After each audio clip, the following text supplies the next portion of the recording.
Chapter 211. It started with the Thundersword draw and ended with the Thundersword draw.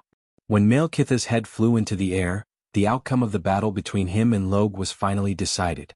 Although he defeated Malekith, Rog did not feel the thrill of defeating a strong enemy. The existence of the Gem of Reality made Malekith extremely difficult to deal with.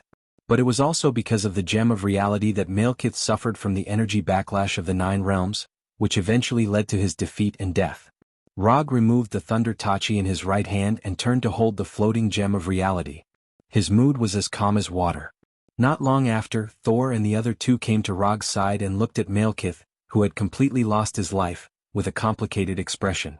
Just as Loki was about to say something, a gorgeous beam of light fell from the sky and landed directly near them. The teleportation beam of Bifrost. In the colorful beam of light, several Asgard warriors in golden armor walked out. "His Majesty wants to see you," the Asgard warrior who walked in front said expressionlessly. "Let's go. It's time for us to go back." Looking back at Malekith, who had completely lost his life, Thor took Jane and walked into the teleportation beam of Bifrost. Although there were still some loose ends that had not been dealt with, such as the Dark Elves' main ship that was still stuck in the plains. However, since Odin had sent people over, Rog and the others naturally did not need to deal with these loose ends personally. Through the Bifrost, Rog and the others quickly returned to Asgard, and then under the leadership of the Palace Guards, or rather under escort, they came to the more severely damaged Golden Palace Hall. The attack of the Dark Elves caused serious damage to the Golden Palace Hall, and Rog's crazy driving caused the Golden Palace Hall to suffer the most serious damage since its establishment. "I told you still have a pillar that hasn't been destroyed." When passing by the only remaining stone pillar in the Golden Palace Hall, Loki turned his head and said to Rog, "I know. I did it on purpose." Rog ignored Loki's complaints. He was now thinking about a very serious matter. Because of him, Loki did not fake his death as he remembered. This also meant that the scene of Odin being thrown to the New York nursing home by Loki might not happen again, and Odin might not die so quickly. Since Odin would not die so quickly, many things would not happen. For example, the reappearance of the death goddess Hela, the twilight of the gods brought by the flame giant Surtur, and the crazy titan who coveted the space gem for a long time. Just as Rog was seriously thinking about what the future would be like, Odin's slightly tired voice sounded. "Logue, give me the Gem of Reality in your hand." Rog didn't say anything and directly opened his right hand that was holding the Reality Gem. Just as he opened his palm, the Reality Gem flew towards Odin and landed in Odin's hand. Odin didn't explain anything. A few golden electric currents suddenly appeared in his hand, and the Reality Gem also shone with a dark red light. The dark red light quickly swept through every corner of the Golden Palace like a wave, and the severely damaged Golden Palace quickly returned to its original appearance. The Golden Palace returned to its original appearance, but Odin didn't stop what he was doing. With a wave of his hand, a cube that looked like a Rubik's Cube appeared in his hand.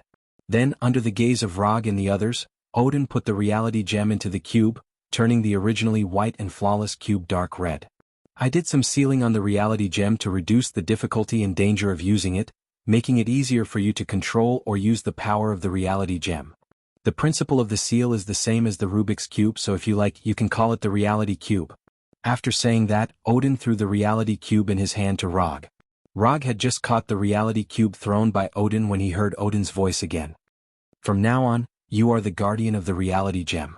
Although Odin's voice revealed a trace of exhaustion, there was no hint of joking.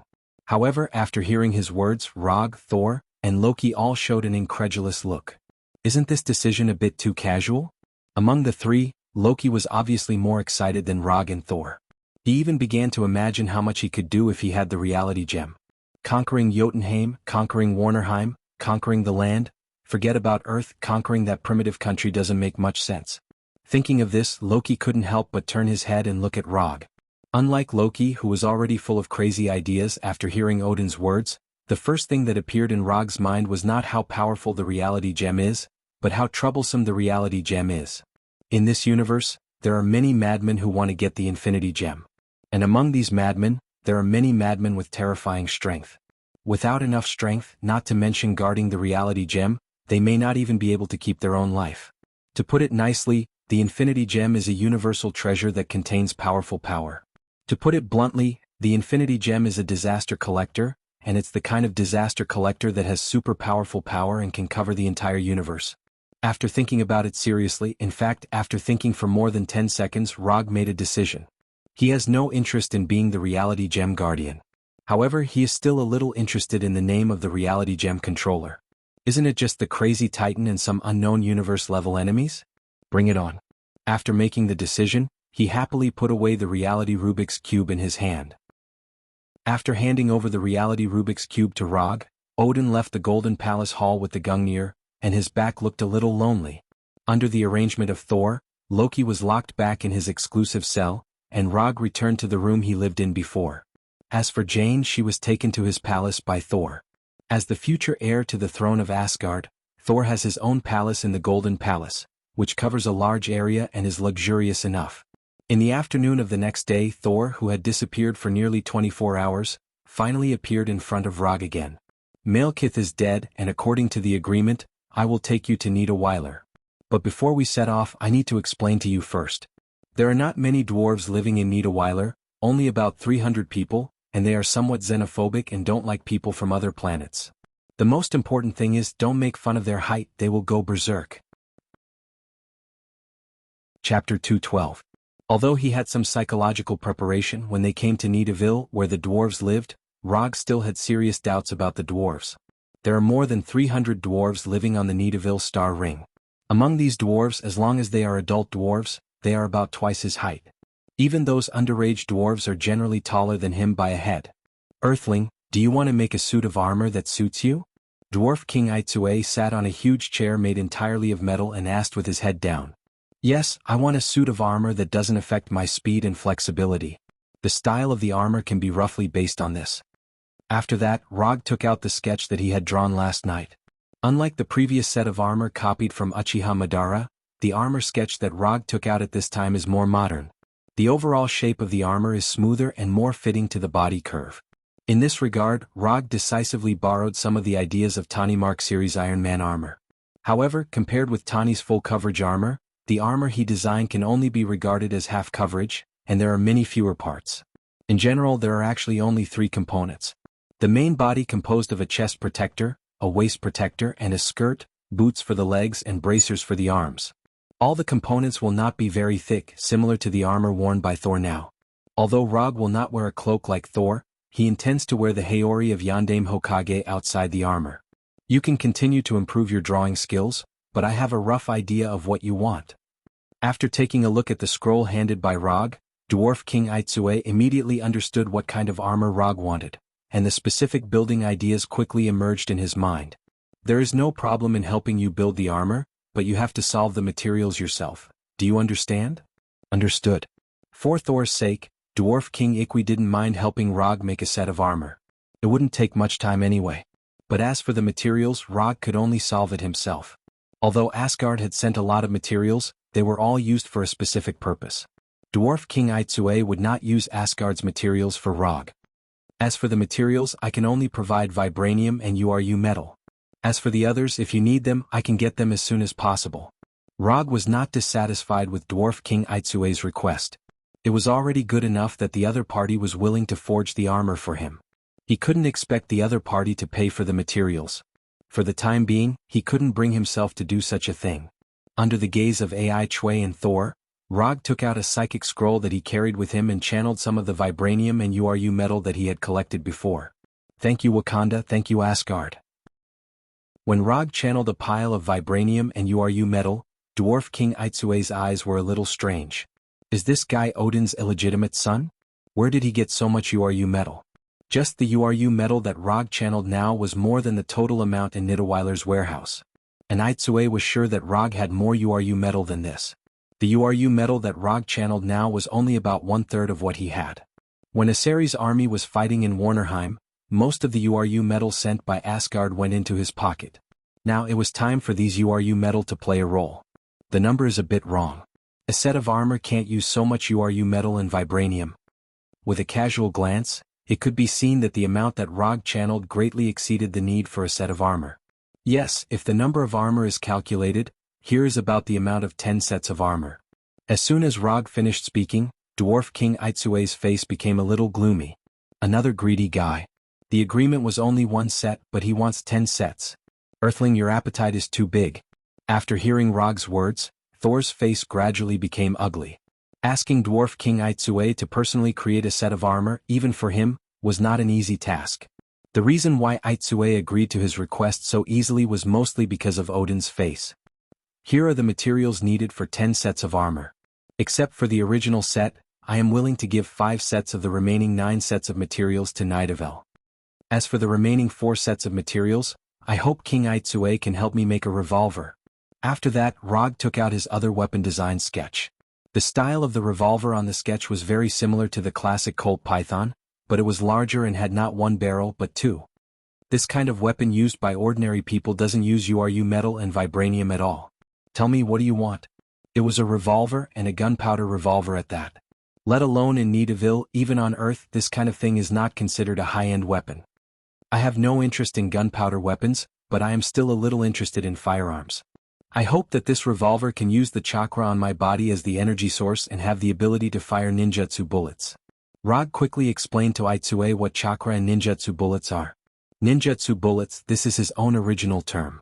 To put it simply, some ninjutsu are prepared in advance and condensed into the shape of bullets, waiting for the needed time to fire it. This is purely a boring research he did before. But after seeing the Dwarf King Aitsue, he suddenly had the intention to make this research into a finished product. It's not difficult to extract the chakra on your body as energy and then fire it in the form of bullets. But firing ninjutsu bullets, I can only conclude this after seeing your so-called ninjutsu bullets. Aitsue originally labeled Rog as greedy, but after hearing about chakra and ninjutsu bullets, he became interested in Rog again. I made a few bullets before, you can take a look. This is a Rasengan bullet, this is a Grand Flame Annihilation bullet, this is a Chidori bullet. Not all ninjutsu can be made into ninjutsu bullets, after all, this is just a small research he did on a whim before. After hitting the target, the ninjutsu in the bullet will be automatically released, you can experience it. Under Rog's signal, Aitsue threw the Rasengan bullet that was too small for him. The Rasengan bullet hit an iron pillar more than 10 meters away. At the moment when the bullet burst, a light blue Rasengan appeared at the position where the bullet hit, madly twisting and hitting the huge iron pillar. Chapter 213. Boom. The iron pillar, which was as thick as Rog's body, showed a terrible curve under the constant impact of Rasengan, and then collapsed. Interesting. Looking at the remaining 2 ninjutsu bullets in his hand, Dwarf King Aitsue showed a curious look. Whether it was the chakra that Rog just said or the ninjutsu bullets, they were all things that he had never seen before. After a few seconds of silence, Aitsue threw the Grand Fire Annihilation bullet and Chidori bullet to the left and right sides respectively. The sea of fire and lightning appeared at the same time. On one side was the damage caused by the amazing high temperature, and on the other side was the single damage caused by the terrifying electric current. When the flames and lightning dissipated, Dwarf King Aitsue said again, I can help you build the revolver you want. If you have any other requests, you may as well say them all together. If possible, I hope you can enchant the revolver so that it can respond to the master's call like Thor's hammer. Rog will not use this revolver as his main weapon, so he does not have many requirements for the revolver's enchantment effect. No problem. Although enchantment of weapons will increase the difficulty of manufacturing, it is not difficult for Dwarf King Aitsue. After getting an affirmative reply from Aitsue, Rog finally breathed a sigh of relief. Although he gave enough reward, but for an existence like Aitsue, the materials he gave may not be able to move Aitsue. As the Dwarf King Aitsue has seen all kinds of scenes. Not to mention vibranium and URU metal, he has seen a lot of other rarer and more precious metals. What really moved him was not the materials given by Rog, but the ninjutsu bullets. This kind of ninjutsu bullet, which has never appeared before, is a good new weapon idea for Aitsue. After Rog and Aitsue reached a cooperation, Thor left Nidavel and returned to Asgard alone. As for Rog, he was left by Aitsue to participate in the manufacturing of armor and revolver. Rog had no opinion about Aitsue's arrangement, and he was even a little happy and excited. Nidavel, this was an existence with an extremely high reputation in the entire universe. As long as it was a weapon or equipment from Nidavel, it could be sold for an unimaginably high price on any planet. The products of the dwarves must be the best. However, what Rog didn't expect was that he would stay in Nidavel for more than 3 months. In the past 3 months, Aitsue had been repeating the process of forging pistols, melting them, forging them again, and melting them again. In Aitsue's own words, the pistol was still lacking. In order to cooperate with Aitsue's OCD, Rog also constantly developed various types of ninjutsu bullets and provided them to AI Chui for a series of tests. After AI Chui broke the mold for the nth time, Rog finally got the revolver that he wanted. This revolver, named Calamity by Deity, was a little bigger than an ordinary revolver and was silver-white in color. The whole gun was about 30 centimeters long and had a capacity of 6 bullets. The 2 barrels arranged side by side can fire 2 bullets at a time. There were 3 firing modes. The first was ordinary shooting, which directly extracted chakra as bullets. It didn't need to be loaded. The power was average and the firing speed was fast. The second was ninjutsu shooting. As the name suggests, it fired the ninjutsu bullets in the magazine to kill the enemy with ninjutsu effect. The third was fatal shooting. It was similar to ordinary shooting, but it required more chakra. The chakra bullets fired were more powerful. For enemies who didn't specialize in defense, it could be fatal. URU metal could be perfectly fused with chakra, and vibranium also made the pistol super strong. The enchantment effect responded to the summon, allowing him to summon the Calamity at any time. After a few test shots, Rog became more and more satisfied with the Calamity pistol. It was worthy of being a weapon made by Dwarf King Deity. It was perfect. After putting on the armor that Deity had already made, and hanging the Kusanagi sword and Calamity on the left and right sides of his belt, Rog left Niederweiler, where he had lived for more than 3 months, and returned to Asgard through Bifrost. Because of his participation in Thor's escape plan, Heimdall was relieved of his position as the guardian of Bifrost by Odin. It wasn't until a month ago that Heimdall regained his original position and became Asgard's first line of defense. "Do you want to return to Earth directly now?" Heimdall, who was standing on the console, asked. "I'll go back later. I'll say hello to Thor first." After saying goodbye to Heimdall, Rog directly used ninjutsu and flew in the direction of Golden Palace. Earth release, super light heavy rock technique.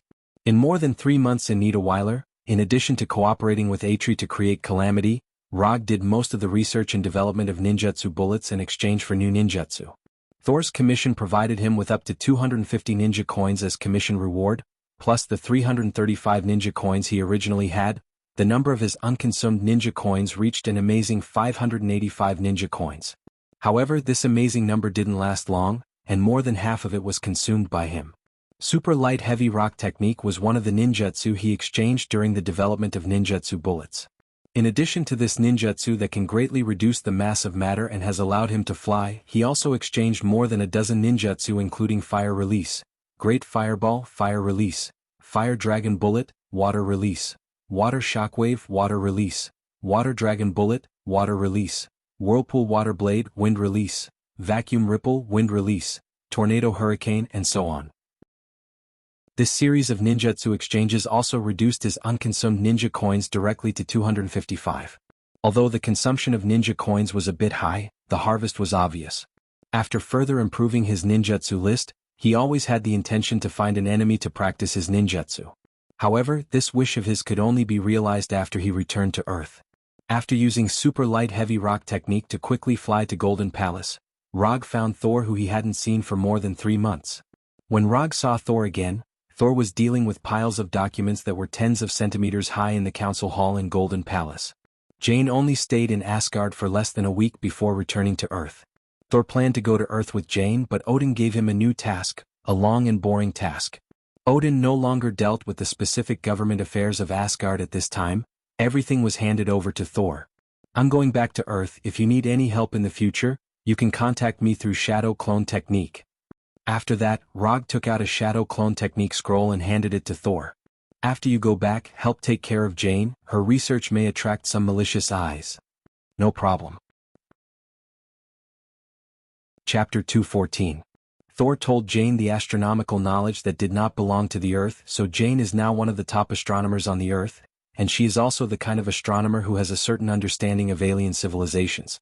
Although the Earth has not yet reached the level of an interstellar civilization, there are many people interested in the Sea of Stars. There are some fanatics among them.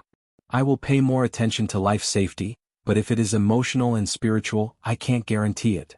After a few seconds of silence, Rog suddenly said. As soon as he finished speaking, Thor, who was writing rapidly, stopped and looked at him with a frown. A few meters away, Thor's hammer became restless. "I'm leaving first. If you have time, come to the Earth more often." Without waiting for Thor's reply, Rog directly used lightning body flicker and left the meeting room, leaving a few weak light blue electric currents. After leaving the meeting room, he didn't look for anyone else and flew straight to the Bifrost Hall. After saying goodbye to Heimdall, Rog walked into the transmission channel that exuded a brilliant light and returned to the Earth that he had been away from for a long time. He doesn't know if Heimdall did it deliberately or not, but the exit of Bifrost was set in a place that was completely beyond Rog's expectations.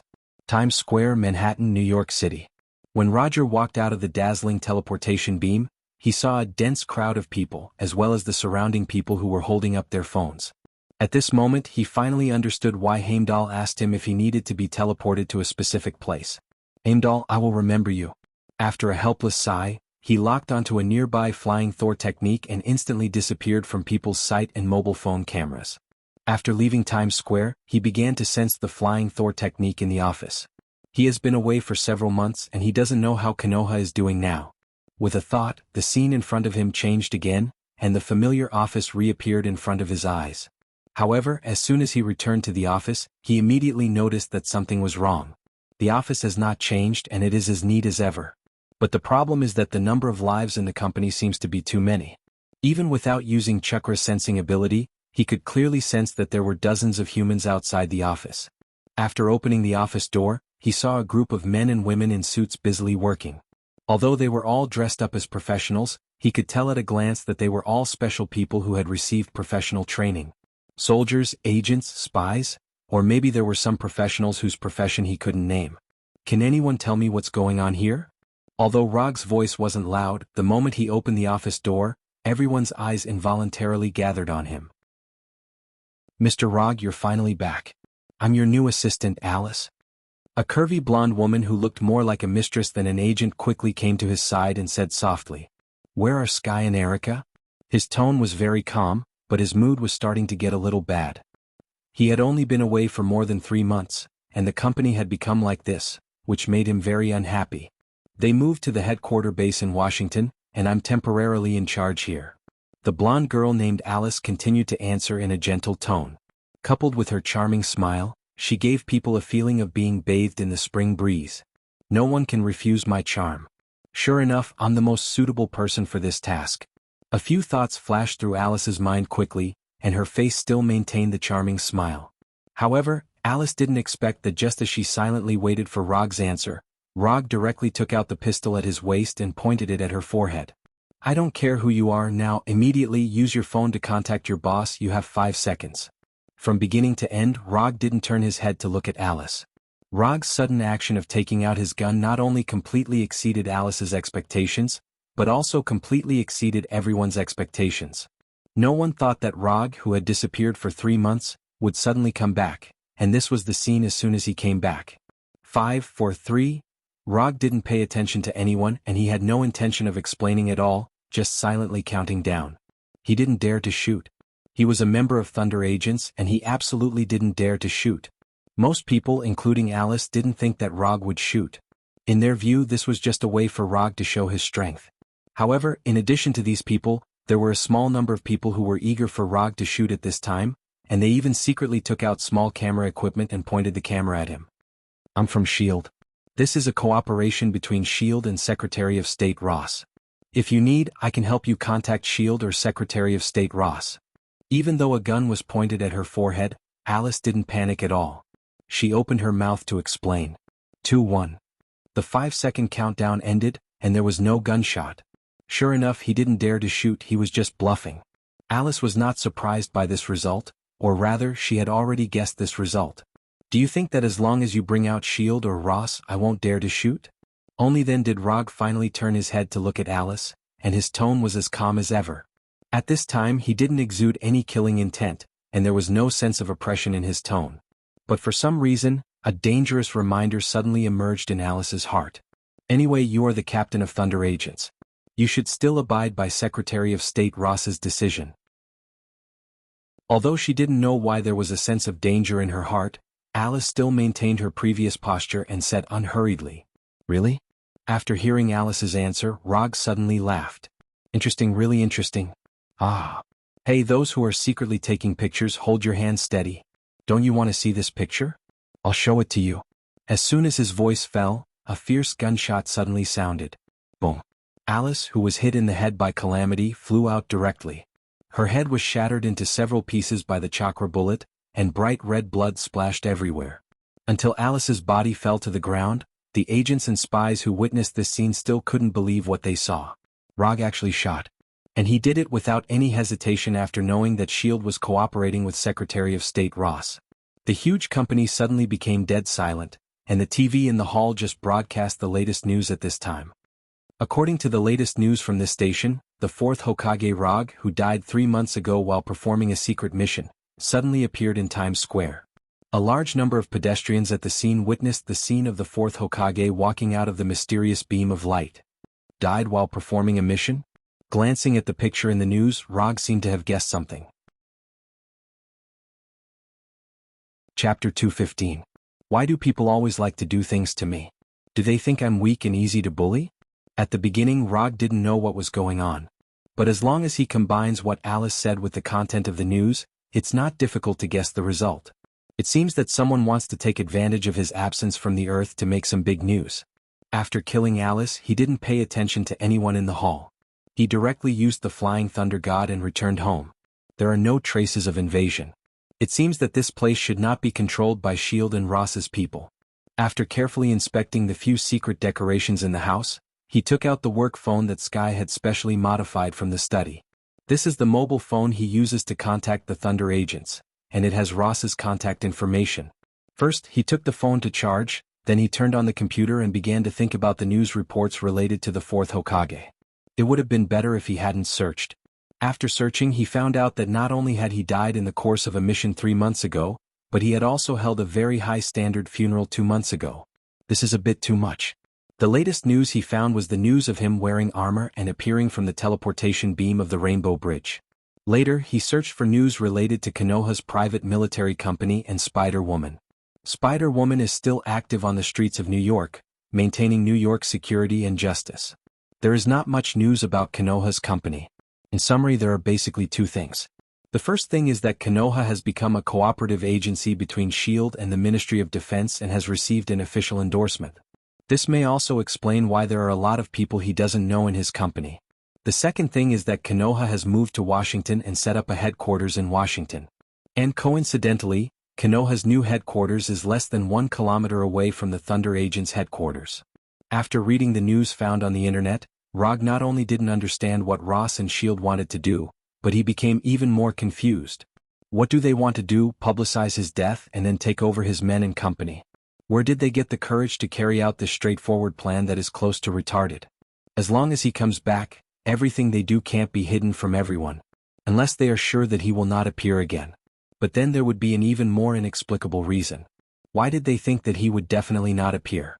And judging from the reaction of Alice and the others, although they were a little surprised by his reappearance, they were definitely not surprised to see him come back to life. No one knew that he would leave Earth, and even Gavin only knew that he would be out for a while. Furthermore, when he left Earth, he was sent to Asgard through the Shikatsu forest. S.H.I.E.L.D.'s people are not idiots, and Ross is certainly not an idiot. If they dare to do this, they must have sufficient confidence. Rog began to organize the information he knew. First of all, the news of his death was spread by the Thunder Secret Service. This meant that Ross was definitely involved. Then, his funeral was held jointly by Thunderbolt agents and S.H.I.E.L.D. because he saw people from both sides in the funeral photos. In the end, Konoha's new headquarters was relocated to the vicinity of Thunder agents, and in the original company, most of the people were from S.H.I.E.L.D. What does this count as? When I'm really dead, they're going to divide my assets. Thinking of this, he suddenly had the urge to log into his bank account to check the balance of his account. Boom. However, instead of logging in on the computer, he took out the bank card directly from the drawer and handed it to the shadow clone. If he logs in here, maybe he will be investigated by S.H.I.E.L.D. While waiting for his phone to charge and the shadow clone to check the balance of his account, he was not idle. He directly left the study with the Flying Thunder God and teleported to a forest on the outskirts. Summoning technique. This time, instead of using psychic weapons and equipment, he chose to use Psychic Punisher. A series of complex summoning techniques appeared on the ground in an instant, and then a cloud of smoke exploded out of thin air. When the smoke dissipated, he saw one of his most reliable men, Punisher. However, the current Punisher was completely different from the Punisher he imagined. The Punisher was tightly bound inside a cylindrical device.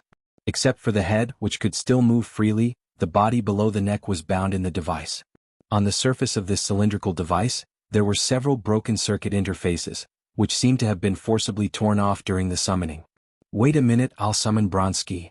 Without any hesitation, he performed the spirit communication technique again and saw an even bigger cylinder. Abomination Bronsky was also like Punisher, only his head could move freely, and what was worse than Punisher was that even his mouth was sealed by a metal mask. Was really thorough. Before he had time to release Punisher and Abomination, the Shadow clone, who had just gone to check the balance of the account, came to his side and returned the bank card to him with a wry smile. The Shadow clone didn't speak and lifted the effect by himself, and the relevant memory was fed back to the original body. Account balance 0. 23 yuan. After receiving this information, Rog was really angry. If he remembered correctly, when he left the Earth he had about $1.8 billion in his account, including the $500 million that Ross had just handed over. For S.H.I.E.L.D. or the military one, $8 billion may not be a big deal. However, to Roger, this was the hard-earned money that he had painstakingly saved up after transmigrating to this world. Before leaving the Earth, he was still a veritable billionaire, and the kind of billionaire with a liquid capital of $1 billion. After returning, he had become a pauper with less than $1 in the bank. This was no longer a matter of hundreds of millions of $. This was S.H.I.E.L.D. and Ross trying to kill him. Now he didn't want to know why S.H.I.E.L.D. and Ross were doing this. The only thing he wanted to do now was to use his own strength to get back his hard-earned money and make those bold guys pay a painful price. Dang dang dang dang dang. Pulling out the Kusanagi sword hanging on the left side of his belt, Rog used Chidori blade to directly cut through the devices on Punisher and Abomination, and then said word by word, "Haven't you always wanted to go on a mission with me? I'm going to S.H.I.E.L.D.'s Triple Wing Headquarters and Thunder Task Force Headquarters now. Do you dare to come with me?" Chapter 216. In this short 1 or 2 minutes, Rog quickly recalled all the things he had done since he crossed over. Although he never thought of himself as a good person or a superhero. But he has always stuck to his bottom line, knowing what can be done and what can't be done. However, he now found that his concession and kindness, in the eyes of others, is weakness and timidity. Good people are bullied, good horses are ridden. At this point he doesn't want to worry about what S.H.I.E.L.D. and Ross are up to. Whether it's justice or evil, it doesn't matter. He intends to use his fists to tell others what it means to not mess with him. After coming out of the restraint device, Punisher and Abomination moved their hands and feet tacitly. They didn't tell Rog what they had experienced in the past few months because they firmly believed that Rog would use practical actions to help them get justice. Are you ready? Although the anger in his heart has been burning, Rog's brain has never been so calm. I can't wait to tear them apart. Abomination clenched his fists and his body exuded a magma-like light. Punisher didn't say anything, but his body exuded an amazing killing intent, looking like a messenger of death. Then let's go. He once inserted an ordinary flying thunder god Kanai into the headquarters of the Thunderbolt Secret Service team. Although this flying thunder god Kanai was no longer in the headquarters of the Thunderbolt Secret Service team, this did not affect his plan at all. As long as he can teleport to Washington, as for whether S.H.I.E.L.D. and Ross will use the flying Thor Kanai to set a trap, he doesn't care at all. So what if there is a trap? I will crush you all the same. In the next second, the figures of Rog and the other two disappeared into the forest. Konoha Trio's killing journey has officially begun. There was no accident during the teleportation process, and the forest scene in front of them was instantly replaced by a wide square the size of 10 football fields.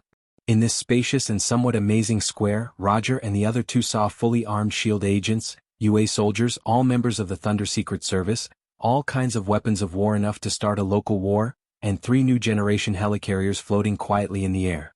Is this the source of your confidence? Obviously, S.H.I.E.L.D. and Thunder agents have been prepared for a long time. Otherwise, it would have taken a long time just to gather so many people here. Other than the 5 members of the Thunderbolt Secret Service team, Rog only recognized one person in the crowd. Sky.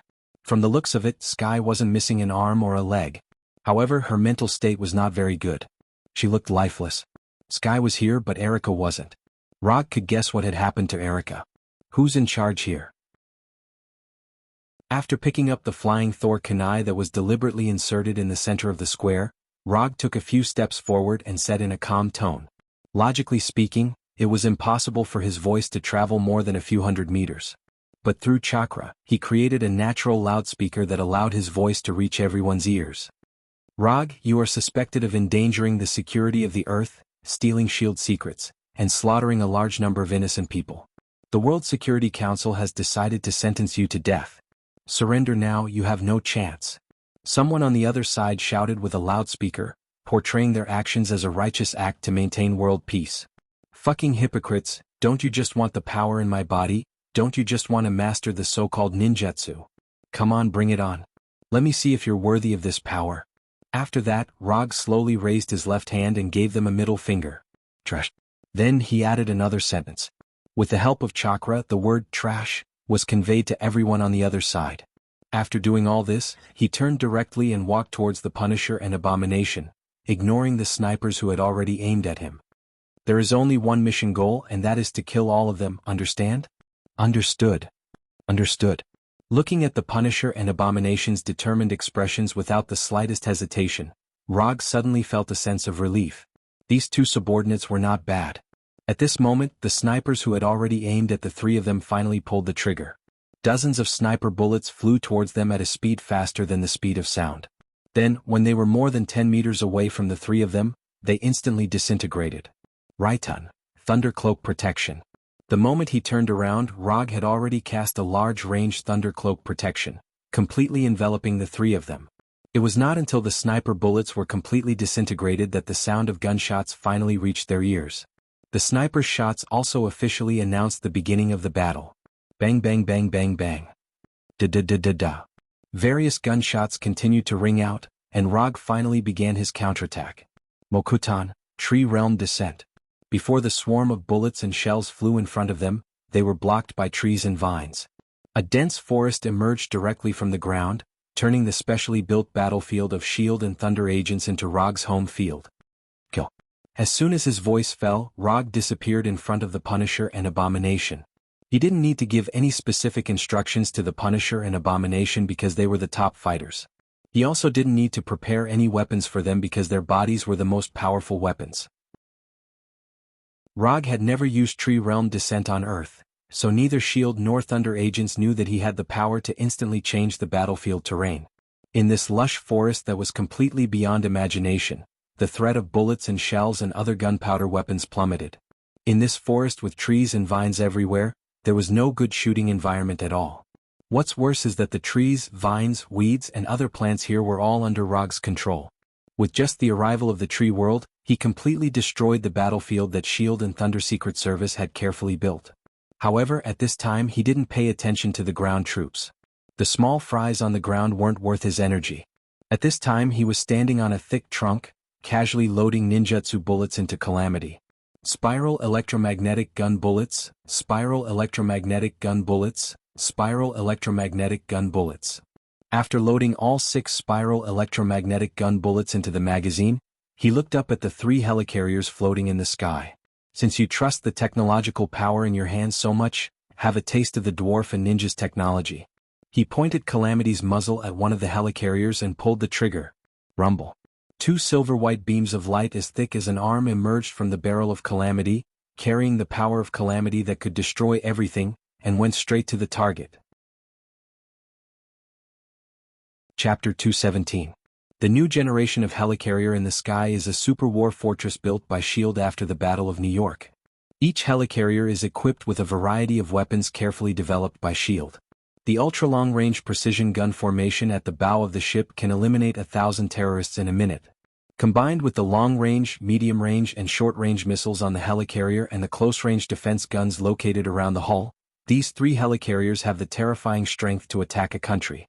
However, in front of Rog, who is holding the catastrophe pistol, these 3 helicarriers are 3 huge targets. Boom. Almost the next second after the trigger was pulled, the 2 spiral electromagnetic pulse cannons had already reached the bottom of the helicarrier, and 2 terrifying explosions sounded like nuclear bombs. 2 light blue balls of light hung high in the sky like the sun, and the violent silver-white electric snakes raged wildly around everything. The helicarrier shattered. No one thought that Rog's first target would be the helicarrier. What was even more unexpected was that the helicarrier, which SHIELD had placed high hopes on, would be so vulnerable in front of Rog. The helicarrier that was hit by the two spiral electromagnetic pulse cannons had completely lost its original appearance at this time, and it turned into pieces of wreckage of various sizes, falling from the sky like a burning meteor shower. Until now, people who witnessed this scene still couldn't believe what they saw in front of them. Especially the three people sitting on the top floor of S.H.I.E.L.D.'s headquarters, Sanka Wing building, their faces were even more incredulous. World Security Council Minister Alexander Pierce, S.H.I.E.L.D. Director Nick Fury, and Secretary of State Thaddeus Ross. The three people representing different forces looked at the picture on the screen without saying a word. This mission against ROG came from the hands of the three of them. But they never thought that ROG, who had disappeared for 3 months, would show such fierce resistance when he reappeared. Before the operation, they used a psychological analysis team of hundreds of people to analyze all of ROG's actions after he came to New York. In the end, they came to the conclusion that ROG may resist, but in the end he will choose to compromise. With a sufficiently reliable psychological analysis report, coupled with the strength of S.H.I.E.L.D.'s 3 helicarriers and the Thunder Task Force, they unanimously agreed to the plan called Conquer Naruto. Whether it was S.H.I.E.L.D. or the military, they didn't want such a super force to exist in the United States that was not under their control. If they couldn't firmly control this super force in their hands, they would rather destroy this uncontrollable super force with their own hands. If they don't obey, then die. As the strongest military organization in the most powerful country on Earth, they had such confidence. However, after witnessing ROG destroy a helicarrier with their own eyes, their confidence began to waver. During the Battle of New York, S.H.I.E.L.D. already knew that Roger had the ability to launch a long-range energy beam. After all, he used this move to directly kill 2 Leviathan behemoths at that time. They had evaluated the power of this move and made the corresponding preparations. However, it turned out that their evaluation and their preparations were just what they thought. ROG certainly knew that S.H.I.E.L.D. had seen the helicarrier move, but he still chose to use this move against the helicarrier. This was for nothing else but to tell S.H.I.E.L.D. that they shouldn't use their outdated and insignificant vision to infer his true strength. The sleeping dragon has awakened. Roth didn't look at Nick Fury and Alexander Pierce beside him as he muttered to himself. When ROG shot down the first helicarrier, the remaining 2 helicarriers didn't stop at all and began to rise rapidly. With the example of the first helicarrier, even if the commanders of the remaining 2 helicarriers were idiots, they could see that the current height didn't provide enough reaction time at all. No matter how strong the defense of the helicarrier's close-range artillery and other defensive equipment was, it still took time to lock on and react. ROG's helicarrier broke through all the defense systems of the helicarrier and hit the target directly. The helicarrier, which symbolized the pinnacle of S.H.I.E.L.D.'s technological weapons, was destroyed so quickly and completely. The helicarrier destroyed not only the helicarrier, but also S.H.I.E.L.D.'s confidence and dignity. The burning wreckage of the helicarrier had not yet landed, but the mood of the S.H.I.E.L.D. agents who witnessed this scene had already fallen to the bottom of the valley. Is this power really something that humans can resist? The remaining 2 helicarriers took off at top speed, and at this time, it looked more like an incompetent dodge and a shameful retreat. Looking at the rapid rise of the 2 helicarriers, ROG didn't immediately launch a second attack. Instead, he came to the top of the canopy, stepping on the leaves and laughing wildly. Ha ha. This is the so-called S.H.I.E.L.D., this is the helicarrier you are so proud of. Ha ha. You want to leave just like that? Aren't you looking down on me too much? The chakra in his body surged wildly, and ROG once again launched a ninjutsu that was amazing enough in momentum and power. King Kong blockade. With a silent chant in his heart, dozens of shining golden chakra chains rushed out of his back. The chakra chains that had just emerged were only 2 fingers thick. But as these chains flew towards the helicarriers in the sky like bullets, the size of the chains grew larger and larger. 3 centimeters, 10 centimeters, 50 centimeters, 1 meter, 3 meters. The 2 helicarriers rose to a height of thousands of meters in just over 10 seconds. But the chakra chains climbed faster than them. ROG didn't care about the chakra consumption at all. These chakra chains showed a terrifying speed beyond the speed of sound, and it took only 2 or 3 seconds to reach the bottom of one of the helicarriers. Close-range artillery, rapid-fire artillery, ground-to-ground missiles, high-speed machine guns, and other weapons madly spat fire, and hundreds of bullets and shells madly attacked the chakra chains. This airtight crossfire defensive rain of bullets was enough to destroy any target flying towards the helicarrier. But in front of the chakra chains that seemed to come from another dimension, these bullets and missiles couldn't even slow down the chakra chains. Bang bang bang bang bang. Dozens of chakra chains more than 3 meters wide penetrated the helicarrier's hull like a sword, and under the watchful eyes of the helicarrier combatants and all onlookers, the helicarrier was firmly entangled. The pale golden chakra chains instantly tightened, and the helicarrier that was entangled like a crab was forcibly stopped. The anti-gravity engines around the hull emitted an orange-red light that exceeded the operating load. Come down. Chapter 218. Rog screamed and the chakra chains that emerged from his back began to shrink at a speed visible to the naked eye. After the Battle of New York, the existence of extraordinary humans in the world can be regarded as basically known to everyone. But even so, the people present couldn't believe what they were seeing. The helicarrier, which was more than 300 meters long, was actually pulled to the ground by a human. What's even more unbelievable is that this human is actually standing on a leaf. This scene completely exceeded scientific common sense, and the forest that had been filled with gunfire suddenly quieted down.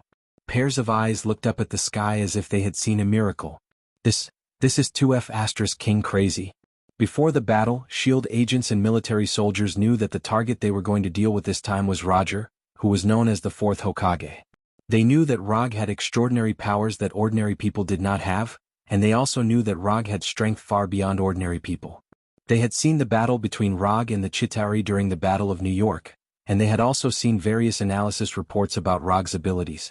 But no matter what video data or document records, they couldn't accept the scene in front of them. Being able to lift a car weighing several tons with their bare hands is already the so-called Superman in people's minds. What Rog was doing now was pulling a helicarrier weighing tens of thousands of tons to the ground. This feeling, in the eyes of these soldiers and agents who were mostly ordinary people, was no different from seeing someone lift the Statue of Liberty or the Empire State Building with their bare hands. No, this was more exaggerated and shocking than lifting the Statue of Liberty or the Empire State Building. Shoot. I don't care what method you use, kill Rog for me. Aim all cannons at Rog below, quick. The other party is just a target now, fire, and completely bomb that area for me. The commander of the ground forces and the commander of the helicarrier issued orders to fire at Rog almost at the same time. In particular, the helicarrier, which was tightly bound by chakra chains, immediately fired various types of missiles and bullets at Rog. As the initiator of all this, Rog was certainly prepared to be attacked by the other party at any time. Chakra coat. Lightning cloak protection. Wood human jutsu. In just a moment he built an indestructible defense. Dozens of meters tall Wood Arhat appeared behind him, and his huge hands protected him on both sides.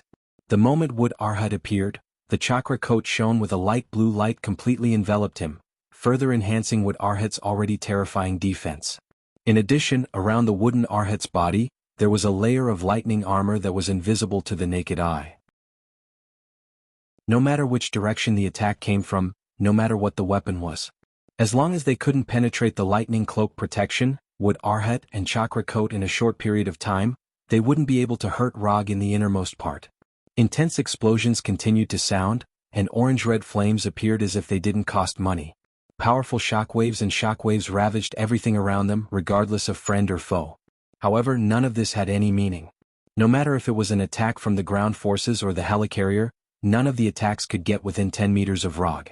Chakra chains continued to retract, and the helicarrier continued to emit sounds as if it couldn't bear the burden.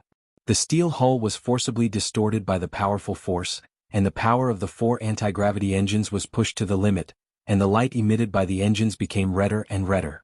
Although the power was pushed to the limit, the helicarrier still showed no signs of climbing.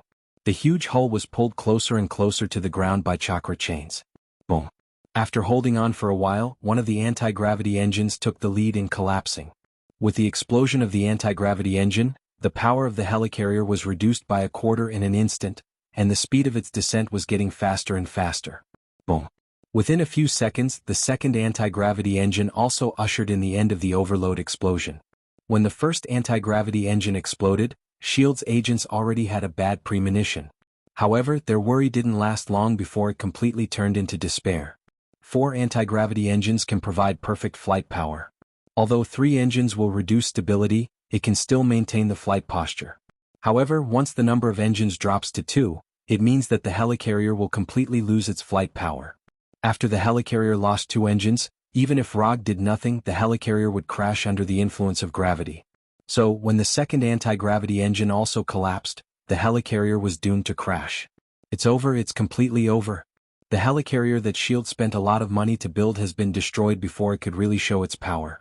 And now it's been less than 5 minutes since the start of the battle. Nick Fury and Alexander Pierce on the top floor of Sanku Wing's headquarters building also personally demonstrated what it means to be ashen-faced. The battle prowess that Logue had just displayed had far exceeded their expectations. Whether it's the spiral electromagnetic gun that destroyed the first helicarrier, or the King Kong blockade that is now about to cause the second helicarrier to crash, they are not new tricks. Before making the plan, S.H.I.E.L.D. had studied these two skills in great detail and made corresponding countermeasures. They couldn't understand how the spiral electromagnetic gun, which could only kill a cyborg like the Leviathan, could destroy the helicarrier in one shot. They also couldn't understand why the King Kong blockade, which could only deal with ordinary people before, could now destroy the helicarrier.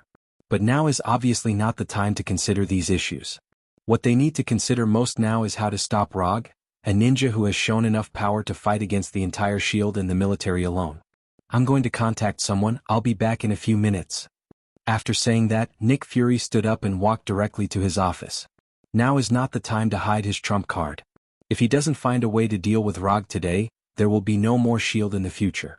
Nick Fury had originally thought that this would only be a tough battle against superhumans, but the development of the situation was completely out of his expectations. Now only that woman can stop Rogue. Chapter 219. Rogue's strength at this time has far exceeded the expectations of Nick Fury and others. If they knew that Rogue was this powerful, they would never have made the so-called conquering Naruto plan.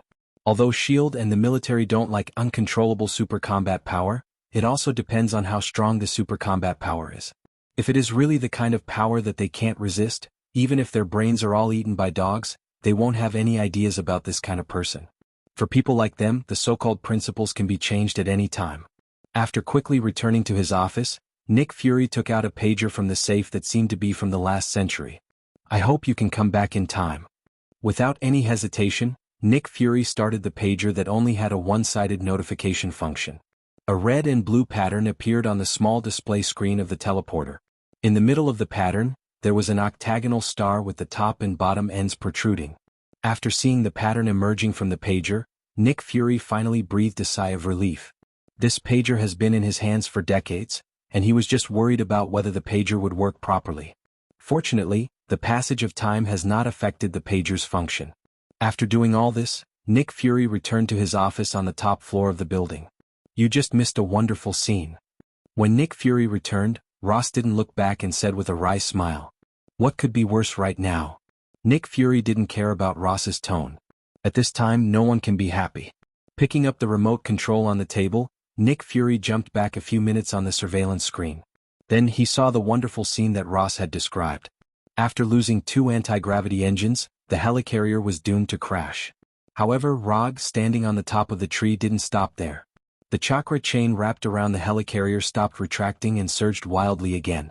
In front of the chakra chain, the metal hull of the helicarrier was easily pierced like a cream cake in a cake shop. Dozens of triangular chain arrows pierced the falling helicarrier into a hornet's nest. The damage to the hull caused the falling helicarrier to quickly disintegrate. The hull of the mothership began to crack, and the fighter jets that couldn't take off in time and the agents that couldn't escape fell like raindrops. Falling? Rogue never wanted the helicarrier to fall. If he only wanted to shoot down the helicarrier, he wouldn't even need to use King Kong blockade. He could just continue to fire the helicarrier bullets from Calamity. What he wanted was for S.H.I.E.L.D. and the military to understand what it meant to be irresistible. Without my permission, not only can you not fly, you don't even have the right to land. Dozens of pale golden chakra chains were like living vipers, crazily attacking everything in the air. Any being with a diameter of more than a meter would undoubtedly suffer the wrath of the chakra chains. Open your eyes and watch carefully. This is the true Vajra blockade. Logue's shout reached the ears of everyone present. Despair began to appear in their eyes as they witnessed something like a net that covered the sky and covered the sun. The original 3-meter-wide chakra chain, under Rogue's control, instantly broke down into hundreds of chains like cell division.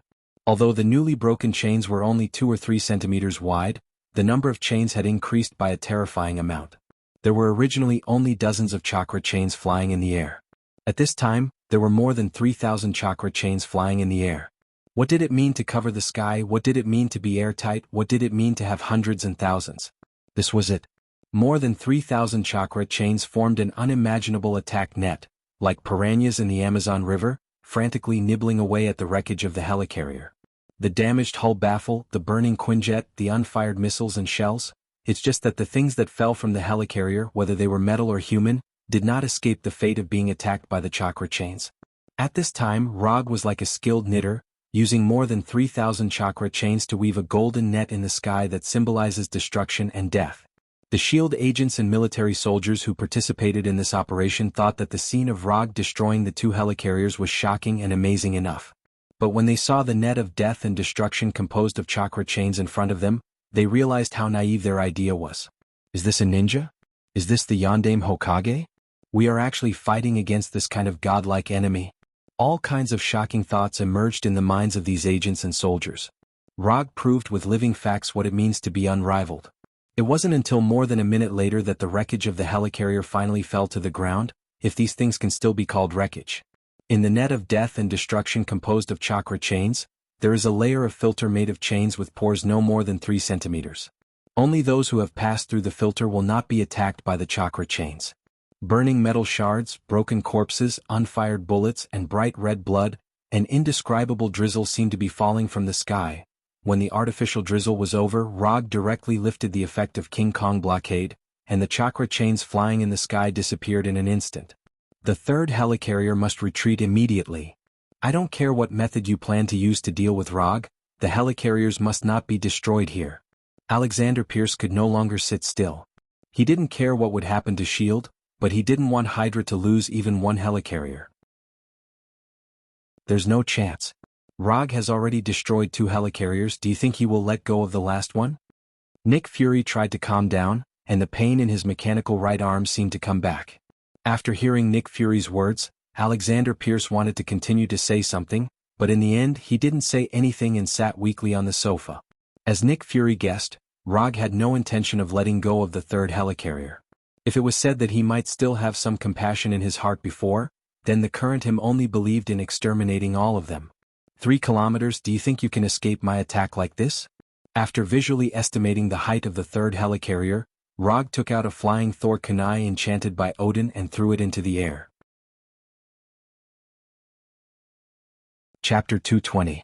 The flying Thor kunai thrown by Rog shot straight into the sky like a bullet, and the speed of its flight directly broke through the sound barrier, bursting out with a dull sound. The SHIELD agents and UA soldiers in the forest basically witnessed the scene of him throwing the flying Thor kunai, but they couldn't figure out what this dagger-sized flying Thor kunai could do. Does he want to use this small kunai to destroy the last helicarrier? Such questions couldn't help but appear in the minds of the agents and soldiers, and also in the minds of Nick Fury and the other 2.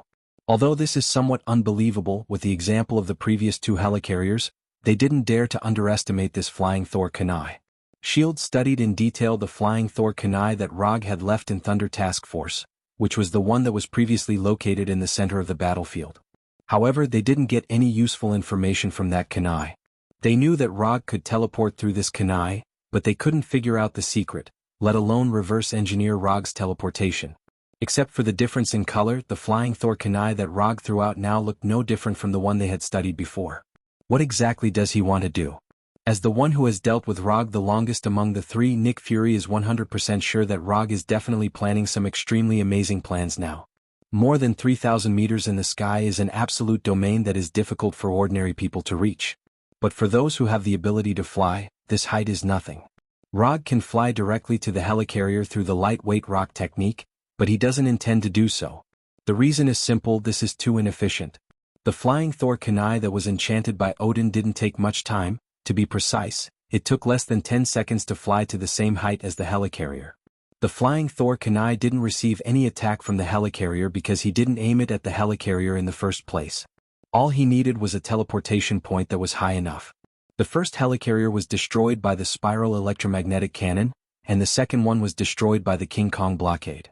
Therefore, this last helicarrier had to be destroyed in a way that was worthy of it. When the Thor kunai reached a height higher than the helicarrier, Rog didn't hesitate and directly flying Thunder God left the forest. In the blink of an eye, he had reached an altitude of more than 3,000 meters. Stepping on the tip of Thor's kunai, he hovered steadily in the air. When he arrived here through the flying Thor, the helicarrier hundreds of meters away began to operate and aimed all kinds of guns and cannons at him. Rog ignored the helicarrier below as if he didn't see those weapons at all. He silently took out a cube that emitted a dark red glow. Rubik's Cube of Reality. The moment he took out the Rubik's Cube of Reality, Nick Fury, who saw this scene through the helicarrier's surveillance screen, suddenly remembered the Rubik's Cube that once belonged to S.H.I.E.L.D. These two things are too similar, aren't they? Except for the different colors, they were carved from the same mold. Nick Fury had guessed it right. They were indeed from the same mold. In other words, Odin was carved from the same mold as the Rubik's Cube of Reality. Although Rog hadn't done anything with the Rubik's Cube of Reality at this time, he simply took out the Rubik's Cube of Reality, but Nick Fury already began to have a bad feeling. Just when Nick Fury began to worry that the helicarrier's commander would forget to give the order to attack, the helicarrier below Rog unleashed the long-prepared bullets and shells. All kinds of bullets and shells flew towards Rog like lightning. However, just as these bullets and shells were about to hit Rog, who was only covered with a chakra coat, the Rubik's Cube of Reality in his right hand suddenly shone with a dazzling dark red light. The dark red light flashed away. The bullets and shells flying at high speed instantly turned into dark crows, chirping as they flew past Rog's side. Modifying reality. Using the ability of the Reality Stone, Rog instantly changed the shape of the bullets and shells, turning them into vivid crows. This is the reason why Infinity Stone can become a universe-level treasure and why it can attract the attention of the entire universe. Every Infinity Stone has the ability to directly change the rules. No matter how many bullets and shells the helicarrier fired, the bullets and shells all turned into pitch-black crows. It was an unimaginable scene, but one that was hard to accept. This is not a power that humans can understand, and this is not a power that humans can control. Unlike the shocked Nick Fury and the S.H.I.E.L.D. agents, Rog's face was calm at this time. He didn't come all the way here from the forest just to put on a dramatic show like this. The highlight of the show that he really wanted to stage has not yet appeared. After taking a deep breath, he raised the Reality Stone in his hand again and slowly said in a voice that was neither loud nor soft, "Come out, nine-tailed demon fox." As soon as his voice fell, a behemoth that did not belong to this world appeared in the sky above the helicarrier. Then it fell heavily on the deck of the helicarrier. Orange-yellow fur, 9 flying tails, claws and fangs that were several meters long. The nine-tailed demon fox that was dozens of meters tall and more than 200 meters long officially appeared. Using the Reality Stone, Rog created a nine-tailed demon fox that did not belong to this world, a nine-tailed demon fox that looked like an ancient demon beast. Although this nine-tailed demon fox was not the original nine-tailed demon fox, it did not have endless chakra in its body. Even its consciousness was simulated by the Reality Stone. However, this did not affect the sense of shock it brought. Although the agents on the helicarrier could not see the full appearance of nine-tailed demon fox, they knew that everything was over the moment nine-tailed demon fox landed on the deck of the helicarrier. Nick Fury and the other two had the same idea. In order to see nine-tailed demon fox's appearance, Nick Fury even urgently mobilized S.H.I.E.L.D.'s observation satellite and aimed the satellite's lens at the only remaining helicarrier. Is this really not an illusion? Even the knowledgeable Nick Fury could not help but widen his eyes after seeing nine-tailed demon fox's full appearance. As for Ross and Alexander Pierce, they were so shocked that they couldn't say a word. The helicarrier that was more than 300 meters long was like a cat's nest of inappropriate size. And nine-tailed demon fox, who was standing on top of this metal cat's nest, let out a roar that resounded through the world. Nine-tailed demon fox, enter. Chapter 221. Compared with the real QB, the nine-tailed fox made by Rog with the reality gem may not even have 1% of the strength of the real one. But the nine-tailed fox still showed a strong suppression force on the battlefield. The 9 tails of the nine-tailed fox were like 9 indestructible swords, easily piercing the hull of the helicarrier. The Quinjets that tried to take off were swatted down by the nine-tailed fox like flies. As for the bullets and shells, they couldn't even penetrate the skin of the nine-tailed fox. The new generation of helicarrier carefully built by S.H.I.E.L.D. was like a fragile toy in front of the nine-tailed fox, constantly being destroyed. Explosions continued to sound, and black smoke and orange-red flames continued to surge on the helicarrier. Rog, standing on the flying Thor Kunai, didn't participate in the attack. He just watched indifferently as the nine-tailed fox continued to destroy the helicarrier, and watched the weapon that symbolized S.H.I.E.L.D.'s most advanced technology continue to fall. It has to be said that as long as a creature has a large enough body size, even if this creature only has a beast-like physical attack, it can still show amazing destructive power. While the nine-tailed fox frantically destroyed the helicarrier, Rog also became more and more interested in the QB Kurama in the system. If the real QB appeared on the helicarrier now, then the helicarrier wouldn't even have a chance to crash. Just an ordinary Baijidama would be enough to make the helicarrier disappear from this world. When he has enough ninja coins in the future, he must exchange the real QB. Even if he doesn't use it to fight, it's also a very pleasant thing to keep it as a pet. At this time, Rog was fantasizing about the good life in the future, while Nick Fury and the others in the Sanka Wing building were silent, and their faces were ugly. Ross is the least sad of the three because from the beginning of the war until now, Rog has been destroying S.H.I.E.L.D.'s helicarrier. Even the ground forces that were attacked by the Punisher and Abomination were only about half of the people on his side. The helicarrier is S.H.I.E.L.D.'s and half of the ground forces are S.H.I.E.L.D.'s, so in the situation where everyone is miserable, he who is relatively less miserable, is undoubtedly the winner in another sense. But even so, he is now regretting why he agreed to participate in Alexander Pierce's conquering Naruto plan. If he was a little more determined at the beginning, he would be the biggest winner today. The helicarrier is the world's strongest weapon, no one can resist its power. Recalling Alexander Pierce's words, Ross couldn't wait to shoot him now. Who asked you to speak so arrogantly? Who asked you to boast shamelessly? In less than 10 minutes, 3 of your so-called strongest weapons of war had been dismantled by the enemy. A total of 3 ships, and they were all made by one person. What was I thinking back then? Why did I believe Pierce's nonsense? Ross sighed helplessly. Nick Fury and Alexander Pierce heard Roth's sigh, and if possible they were more regretful than Roth. No one thought that things would develop to such a one-sided point. They thought that Rog was at most similar to Thor, at most he had a little more ability, he could discharge electricity, he could control wood, he could breathe fire. The serious misjudgment of Rog's strength caused them to completely lose the initiative and lose 3 helicarriers. Although the battle is not over yet, they have begun to think about the aftermath. What's more troublesome is that they now have no way of predicting what the final outcome will be. The air units have been completely wiped out, and the ground forces are still intact, but there is also the possibility of total annihilation. And with Rog's current strength, he may not stop after wiping out all the enemies present. We need reinforcements now, strong enough reinforcements.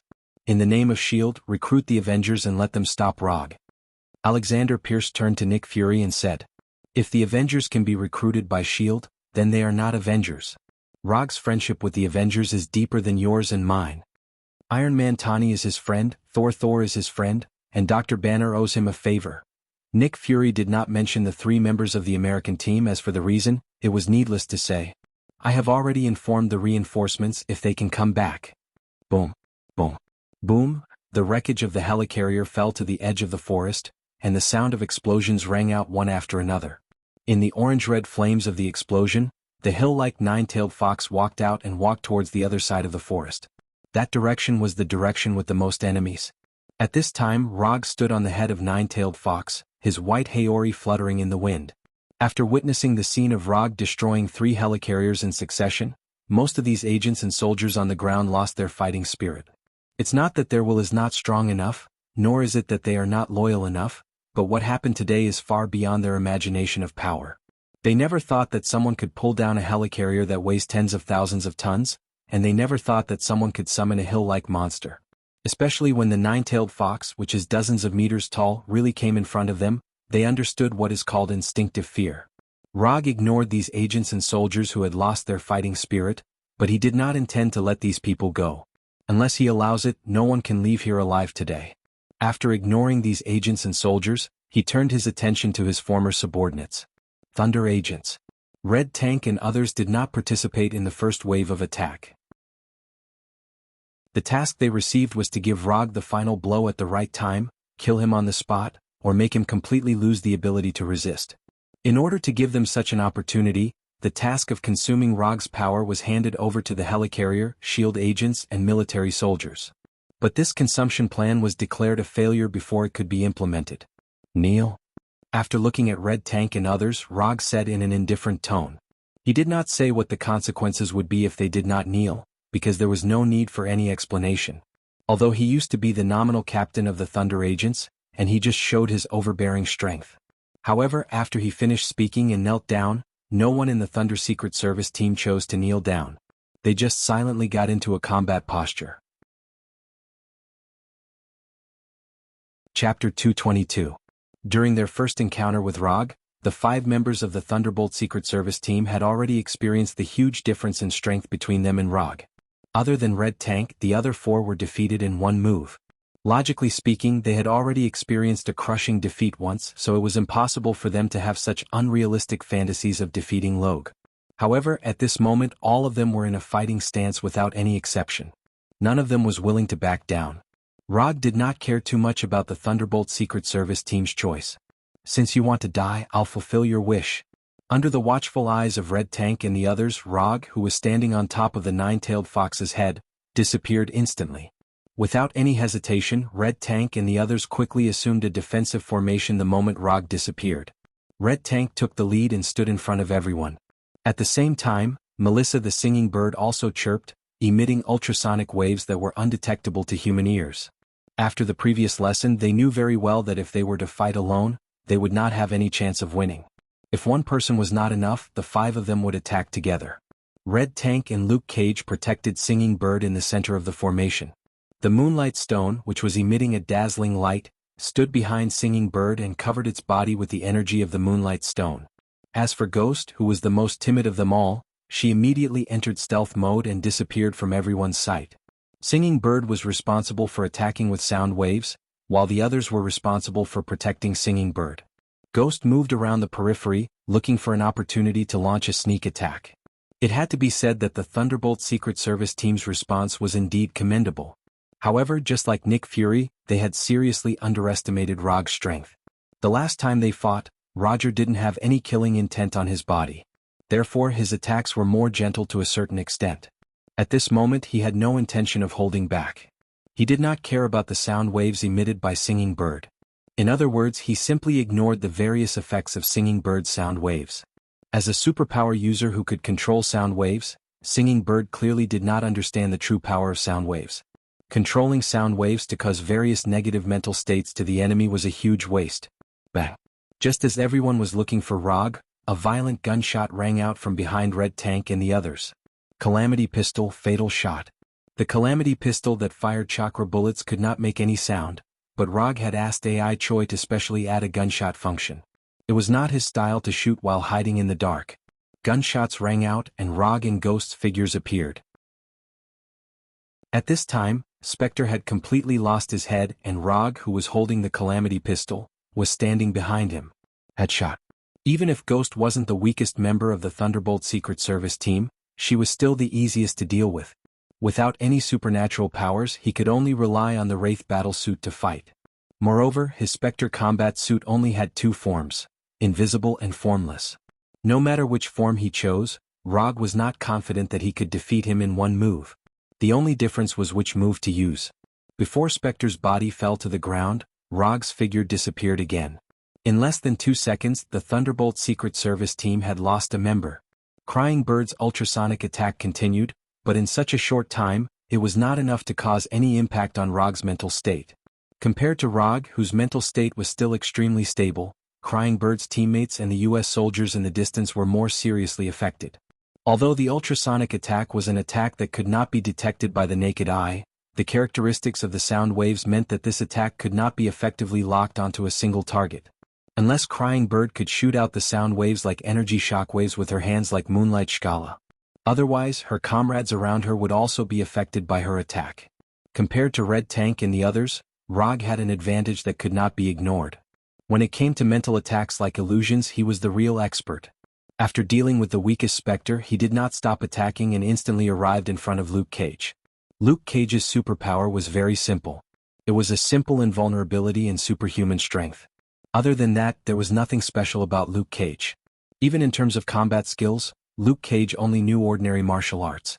For Rog, this level of enemy was at most a matter of one move.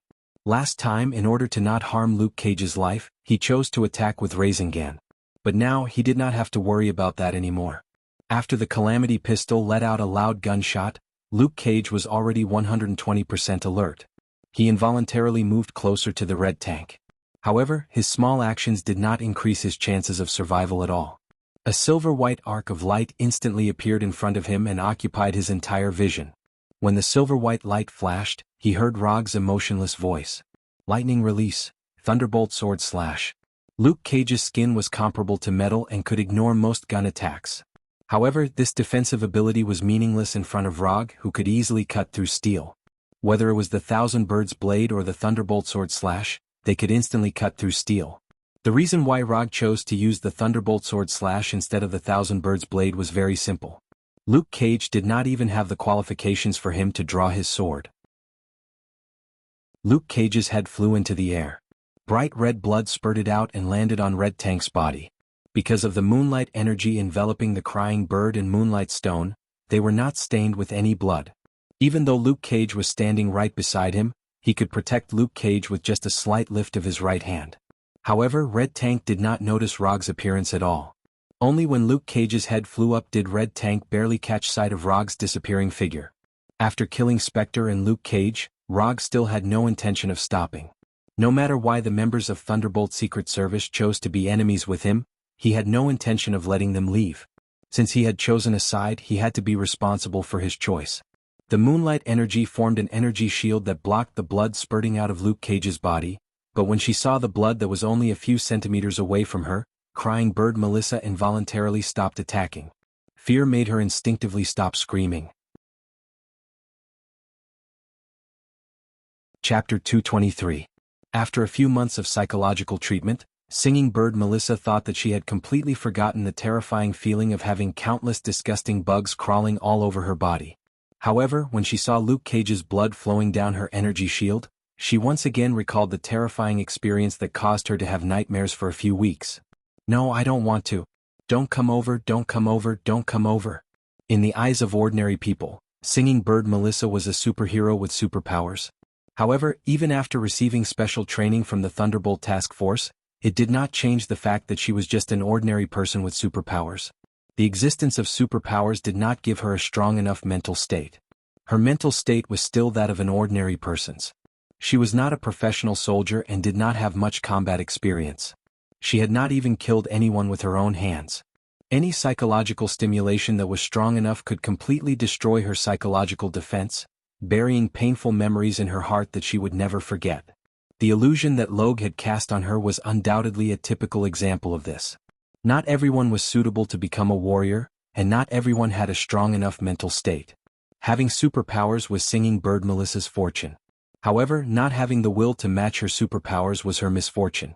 The fear in her mind was quickly reflected in her body. Singing Bird Melissa first stopped attacking. Then, after a few seconds of silence, she released a sound wave attack that did not differentiate between friend and foe. Unlike the previous sound wave attack that only affected one's mental state, this time the singing bird released a sound wave attack that was more physical. With the singing bird as the center, the terrifying sound wave energy spread out in all directions like a hurricane. The impact of the sound wave energy directly sent the moonstone behind her flying. Even the shockingly large red tank could not help but take a few steps forward under the attack of the sound wave before finally stabilizing herself. As the attacker, Rog did not expect the singing bird to have such a strong reaction after seeing Luke Cage's blood. He could not help but wonder if the singing bird had some kind of relationship with Luke Cage that was beyond friendship. Although his mind was filled with random thoughts, his actions did not show any signs of stopping. The singing bird's sudden outburst provided him with a better opportunity to attack. According to his plan, he had planned to deal with the Moonlight Rock first. After dealing with the protection of the moonlight energy, he would deal with the singing bird. However, the crying bird's sonic attack sent the moonlight stone behind her flying. At the same time, she lost the protection of the moonlight energy. Was this an unexpected surprise? Without any hesitation, Rog took out the Calamity pistol again and aimed it at the crazily howling crying bird. Bang! Fatal shot. Another intense gunshot came from the Calamity pistol. Although they were all fatal shots, Rog fired 2 chakra bullets. The crying bird's sonic attack was still ongoing. Regardless of whether she was aware of Rog's attack or not, the sonic energy she emitted would provide her with some form of protection. Sure enough, just as Rog expected, the first chakra bullet was completely destroyed by the sound wave energy before it could reach the crying bird, dissipating into the air. Although the sound wave energy cancelled out the first chakra bullet, it did not have the time to cancel out the second chakra bullet. The 2 chakra bullets seemed to fly out at the same time, but in reality, there was a problem that was difficult to detect between the 2 chakra bullets. Using the opening created by the first chakra bullet, the second chakra bullet successfully broke through the obstruction of the sound wave energy and arrived in front of the crying bird. The light blue chakra bullet hit the forehead of the crying bird, and the huge impact and penetrating force made the crying bird's head explode instantly, like a watermelon falling from a high altitude, splitting into pieces. The headless crying bird fell back under the impact of the impact. The ear-piercing and powerful sound wave attack instantly disappeared. The crying bird was dead? The crying bird had died so easily. In Roth's plan, the crying bird Melissa was the main attacker. All the arrangements were based on the crying bird's ability to continuously emit sound wave attacks. However, such a main attacker with high hopes was killed by Rog in an incomparably straightforward manner. A headshot. Another headshot. After seeing the scene of the crying bird falling to the ground, Roth and the Sanku Wing building suddenly couldn't sit still. Just now he was still rejoicing that the main loss was S.H.I.E.L.D., but in just a few minutes, there were only 2 people left in his Thunderbolt Agents team. It's over, it's really over this time. If even the Thunderbolt Agents team can't effectively stop Rog, Roth can't think of anyone else in his hands who can stop Rog. Just like Roth, Moonlight Stone Carla was also shocked. As the only 2 female members of the Thunderbolt Agents team, her relationship with the crying bird Melissa was naturally much closer. Especially after living together for a few months, they even vaguely showed signs of becoming best friends. But all of this had come to an end. After witnessing the death of the crying bird Melissa, Moonlight Stone Carla had no time to grieve. She once again urged the Moonlight Stone in her body, intending to fly directly away. Whether it was a mission or a threat, she didn't want to pay attention to it now. Even if Roth would punish her in the future, it would only happen if she continued to live. After making up her mind, Moonlight Stone Carla didn't even look at the red tank in front of her and looked directly up at the sky. I want to get out of here, I have to get out of here alive. However, Moonlight Stone Carla didn't fly as smoothly as usual. At the same time, there was a burst of heart-wrenching pain in her chest. Your teammate just died and you want to leave? Rog's voice came from behind Moonlight Stone Carla, but Stone Carla didn't look back but looked down at her chest. It was a right hand wrapped in silver-white electric current, and in this right hand, there was a gem emitting a golden light. This is the Moonlight Gem.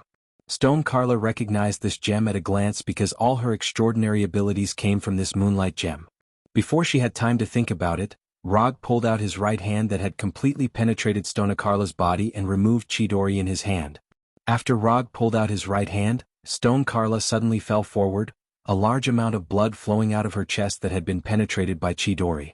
Just as Rog was about to put away the Moonlight Gem, Stone Carla, who was lying on the ground, struggled to get up. She knelt on the ground and looked up at Rog, trembling as she reached out her right hand. Moonlight Stone, give me back my Moonlight Stone. Chapter 224. Do you want this? Rog said frivolously as he looked at Kara, who was kneeling on the ground and trying to reach out her right hand. At the same time, he continued to play with the Moonlight Gem in his hand. Give it to me, please, give it back, to me, Kara, who was severely injured, said in a pleading tone. Every time she opened her mouth, she would spit out some blood. Why should I give it back to you? Give me a reason. If you can convince me, I don't mind giving it back to you. As far as he knew, Kara's Moonlight Gem was actually a Kree gravity stone. It was driven by some unknown energy and connected to Kara's nervous system. Using the Moonlight Gem's energy, she could fly or concentrate the gravity into a shockwave. Of course, she could also directly launch the Moonlight Gem's energy or use it to protect herself. In addition, the Moonlight Gem could also reduce her body's density and make her immune to physical and magical attacks. It also gave her extraordinary physical strength, endurance, speed, and so on. If she could obtain a second Moonlight Gem, she could also control matter, create force fields, teleport, increase the gravity on the target, crush it, and even create a miniature black hole. Unfortunately, the second Moonlight Gem was already lost. From Kara's previous performance, her control of the Moonlight Gem was still very elementary. She could only use the energy to attack, defend, and fly. The Moonlight Gem was also connected to Kara's life force. Even if she was not injured, as long as she lost the Moonlight Gem for a certain period of time, she would also die. Perhaps it was because of the connection between her life force and the Moonlight Gem that Kara did not die in a short period of time after being attacked by Chidori. I can help you, do anything. Kara, who was still bleeding from her chest, tried to answer Rog's question. In order to survive, she would do anything. Help me? Are you sure I need your help? As soon as Rog finished speaking, Red Tank rushed in front of him, intending to directly hit the enemy who had killed 3.5 of his teammates. Red Tank could have attacked earlier, but when Rog was talking to Kara, he used his not-so-smart brain to think about whether to continue attacking Rog. Red Tank had a deeper impression of Rog than the others. After all, other than the abomination, he was the only one who had experienced Arhat's physical transformative fist. After some serious consideration, the Red Tank finally decided to continue attacking Rog. However, his decision had nothing to do with Ross's plan to conquer Naruto. All he wanted was to have a good fight with Rog. Although the reason was simple and crude, it was enough for Red Tank. But this time he was destined to be disappointed. Just as he was about to hit Rog, he was sent flying by a claw that was even bigger than him. This was the right claw of the nine-tailed demon fox. Ever since she sent Rog over from the other side of the forest, Nine-Tailed Fox had been paying attention to the Red Tank's actions. Although Rog didn't give it any specific instructions, the Nine-Tailed Fox didn't hesitate to make a move when it realized that the Red Tank was going to hit Rog. After sending the Red Tank flying into the forest, Nine-Tailed Demon Fox immediately chased after him and pounced into the forest. Its 9 tails were like steel whips that kept hitting the Red Tank who had just landed. "No, I didn't mean. I can do anything, as long as you tell me, anything." Looking at Kara, who was begging for mercy on the ground, Rog suddenly laughed. Although Kara's ability was nothing in his eyes, he had to admit that Kara's curvy figure and delicate face were still a little valuable. "Forget it, who told me to have tender feelings for the fairer sex? Just this once, don't do it again." After that, Rog threw the moonlight gem in his hand to Kara as if he was throwing a worthless stone. After hurriedly catching the moonlight gem thrown by Rog, Kara didn't hesitate and directly put the moonlight gem back into the hole in her chest. Under Kara's control, the moonlight gem emitted a strong golden light and completely shrouded her whole body. Rog didn't know what Kara was doing, and he didn't care what Kara would do. If Kara went back on her words, he could take her life at any time. "I can give it to you and I can take it back." When the golden light dissipated, Kara, who was on the verge of death, once again had a strong aura of life. If it weren't for the 2 very obvious holes and blood on her armor, Kara didn't look much different from before. "Cooperate with the Punishers and Abominations to eliminate all the soldiers here." After that, Rog didn't even look at Kara and directly flew in the direction of Nine-Tailed Demon Fox. The matter with the Moonlight Gem and Kara could be settled for the time being. Now it was time to deal with the most troublesome Red Tank. The Red Tank had the magic of the Crimson Universe's ruler, Setarak. His power was inexhaustible, his stamina was inexhaustible, and his body was almost indestructible. The best way to deal with such an indescribably tough enemy was to use a seal or directly exile him to another space. Rog didn't know any spells like spatial exile. He had mastered 2 sealing spells, but he didn't plan to use them now. This was because he wanted to try a seemingly unrealistic idea, a method that wasn't scientific at all. After being sent flying by Nine-Tailed Demon Fox, the Red Tank fell into the forest. Before he could get up from the ground, Nine-Tailed Demon Fox's 9 tails kept hitting him, as if giving him the cruelest whipping. The Nine-Tailed Demon Fox's tail strikes were indeed very powerful, and could easily break steel. However, the Red Tank relied on his unimaginably strong body to take all of Nine-Tailed Demon Fox's attacks. And for some reason, as the number of hits increased, the Red Tank inexplicably felt a strange sense of pleasure. Rog once again came to the Nine-Tailed Demon Fox's head and looked down at the Red Tank. He then took out the reality cube that he had used once. The Red Tank's most common attack method was to use the potential energy accumulated while running to destroy everything in front of him. So Rog planned to directly take away the Red Tank's best attack method. Modify reality. The reality cube shone again, and the dark red light hit the Red Tank like a shockwave. Then, under Rog's gaze, the Red Tank's figure instantly changed. The Red Tank that was nearly 3 meters tall disappeared and was replaced by a cube that was half a meter long. It was a living cube that still had life. Chapter 225. In terms of life form, Red Tank was still a human. However, he no longer had a human form. Instead, he had become a flat cube. Therefore, in terms of damage, Red Tank did not suffer any serious damage. Unless Rog could keep him in this state, Red Tank would return to his original appearance sooner or later. Rog jumped down from Nine-Tailed Fox's head and went directly to Red Tank, who could not move. He silently looked at him. The Red Tank's face changed from a 3-dimensional to a flat surface, completely appearing on the top of the cube. "You should still be able to hear me, but looking at you now, I don't think you can answer my question. Red Tank could not even blink, let alone answer Rog's question. His face was like a real picture engraved on the top of the cube. I don't know what you're thinking, but I don't have much time to deal with you now. So I plan to give you a chance. I don't ask you to be my subordinate and I don't care who you will be. My request is simple and that is to not provoke me. You do have a very powerful existence behind you and he gave you power. I didn't kill you just to give him face, do you understand? After 30 minutes, you will return to your original appearance. If you still want to fight, I will accompany you to the end. After saying that expressionlessly, Rog left the forest without looking back. The Crimson Tank was not very strong, but the Crimson ruler Setarak behind him was an undeniably ferocious individual. Even with the gem of reality in hand, Rog had no confidence in defeating Setarak. However, if it really came to the point where he had to fight to the death with Setarak, he would definitely not surrender obediently. Whether he could win or not was one thing, but whether he had the courage to fight was another. When Rog left the forest, Nine-Tailed Fox looked at Red Tank, who had turned into a cube, with some reluctance, but in the end he did nothing and followed Rog out of the forest. The most threatening Helicarrier and Thunder agents were taken care of by Rog. As for the remaining SHIELD agents and military soldiers, they can be handed over to Abomination and Punisher. Strictly speaking, Nine-Tailed Fox and Moonlight Rock, who had just recovered, should be added. Rog was not interested in dealing with those miscellaneous soldiers, and now he has more important things to solve. Whether it is the agents of SHIELD or the soldiers of the military, they are just involuntary chess pieces. The people who are really in charge of playing chess are now in SHIELD's headquarters, Sanka Wing Building. After using the Super Light Rock technique, Rog flew towards the Sanka Wing Building.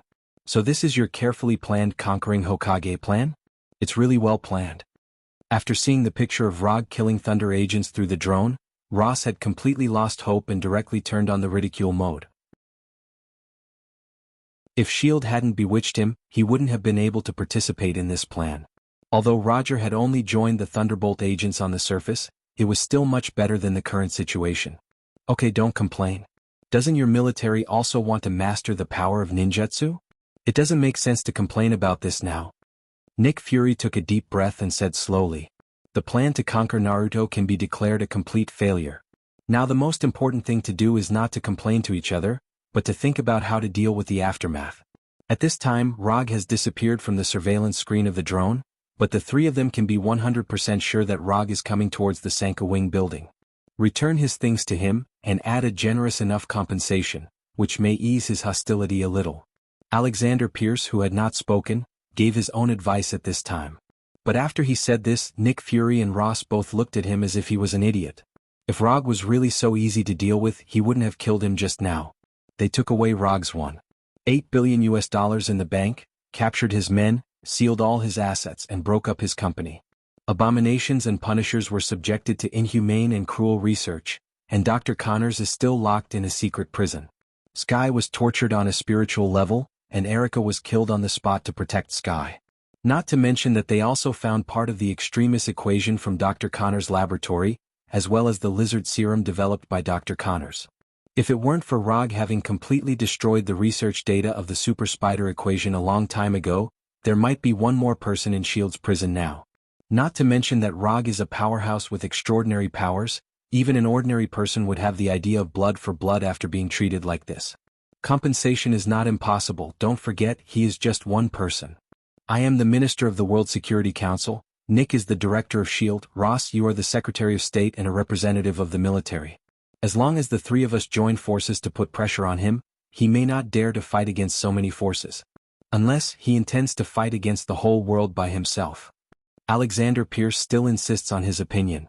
In his opinion, there is no grievance that can't be solved by compensation. If there is, it means that the compensation is not enough. The whole world? When did the three of you represent the whole world? As soon as Alexander Pierce finished speaking, Rog's voice came from the direction of the door. Looking at the sound, they saw Rog pushing open the door and coming in, and the SHIELD agents lying behind him. This time we were wrong. To express our apology, we can give you a satisfactory compensation. We are all Americans and we all want to make this country stronger, so I hope you can. Alexander Pierce took the lead and walked towards Rog, speaking as he walked. However, before he could finish, Rog took out the Calamity pistol. Boom. Pulling out the gun, shooting all in one breath. Alexander Pierce's head exploded like a balloon, and bright red blood and brain fragments splashed everywhere.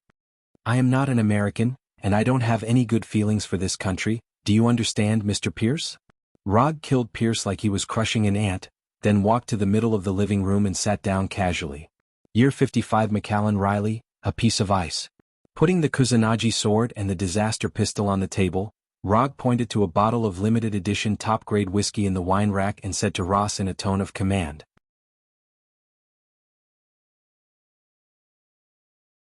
Chapter 226. For Rog's attitude at this time, Ross had an extremely strong feeling of being insulted, and a strong anger ignited in his heart.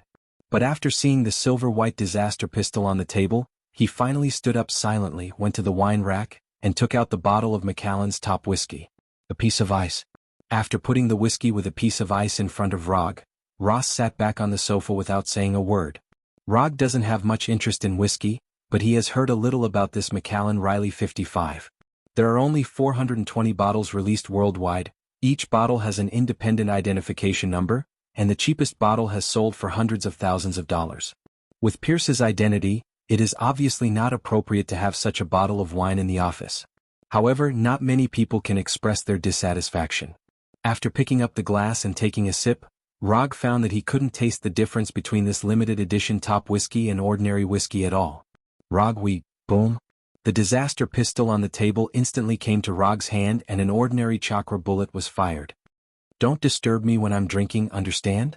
Roger didn't kill Nick Fury right away.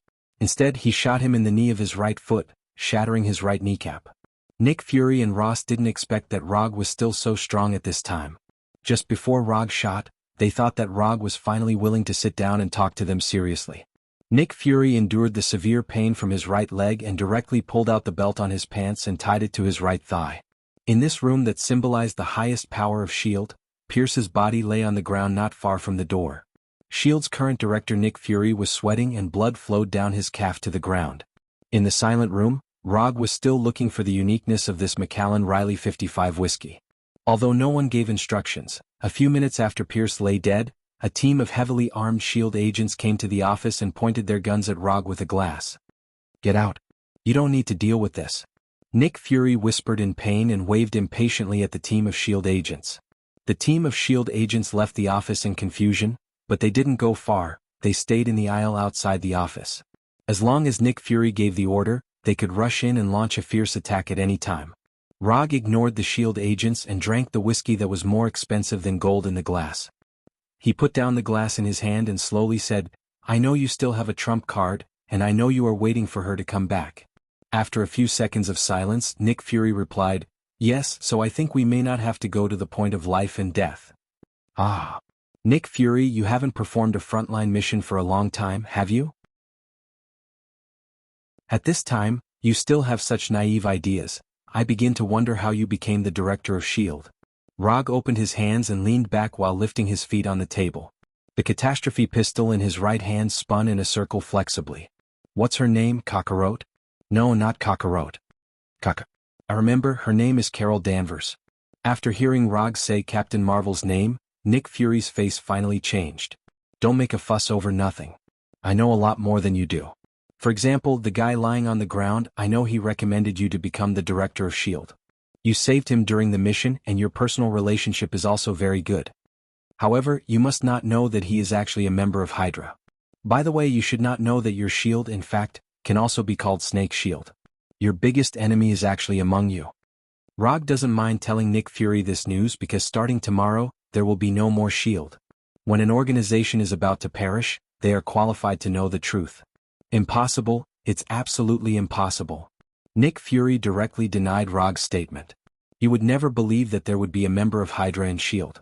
Whether you believe it or not, it's your business. The reason why I'm telling you this is because I don't want to be too bored while waiting for your reinforcements. As soon as Rog finished speaking, a person with a rainbow-like brilliance fell from the sky like a meteor, directly smashing the tempered glass and flying into the office. Long blonde hair, a red and blue uniform, and an octagonal star-shaped logo on his chest. Nick Fury's last card, Captain Marvel Carol Danvers, finally appeared. Fury, what's wrong with you? Captain Marvel Carol immediately rushed back from the distant outer space after receiving a distress signal from Nick Fury. Although she didn't know what had happened, she vaguely guessed something after seeing Rog with a disaster pistol in his hand and an arrogant attitude. Especially after seeing Nick Fury's right leg that was still bleeding, her ugly face instantly became incomparably serious. "Are you the one who injured Nick Fury?" Captain Marvel asked sternly, and the brilliant light on his body showed no signs of dissipating. "Yes. Let me introduce myself, my name is Rog, I'm a ninja." Rog stood up, and the light blue chakra coat instantly covered his body. "Why did you do this?" Captain Marvel continued to ask, and the light on his body became more and more dazzling. "Why? It's very simple, to make him feel pain and at the same time to anger you." Without any warning, Rog pulled the trigger again, and the chakra bullet instantly came to Nick Fury. Bang! The chakra bullet pierced through Nick Fury's left knee without any suspense, completely taking away Nick Fury's mobility. Captain Marvel Carol never thought that this ninja who claimed to be Rog would actually make a move, and in front of her. With just a glance at Nick Fury's left leg, Captain Marvel knew that his injury wasn't fatal. It's just that his leg shouldn't be able to recover. At this moment, Captain Marvel Carol finally understood what Rog meant when he said that he had angered her. "Since you want to die, I'll fulfill your wish." Captain Marvel Carol suddenly swung her right fist, and a gorgeous energy shockwave followed her fist and attacked Rog like lightning. Lightning release, Chidori sharp spear. Captain Marvel wasn't the only one who could generate energy. Rog also could.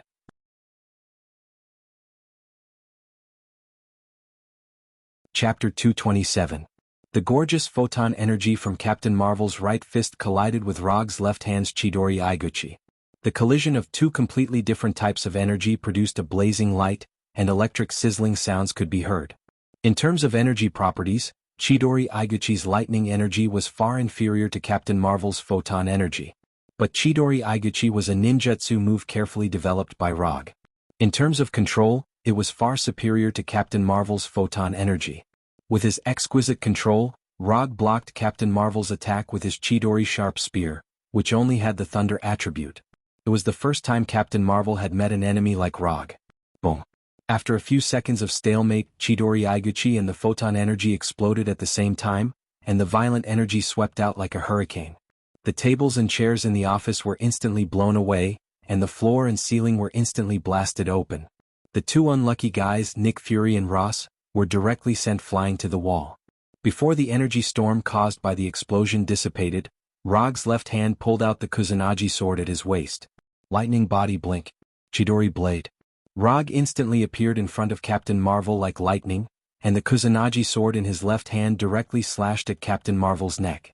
Although Captain Marvel was from the U.S. Air Force, she had also received Kree warrior training. However, Captain Marvel's fighting skills were still not advanced. This might also have something to do with the fact that she could release energy at will. After all, compared to punching and kicking, it was obviously easier to use the energy in the body to attack and defend. Clang.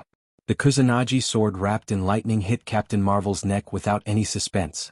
Then there was a muffled sound as if it had struck gold.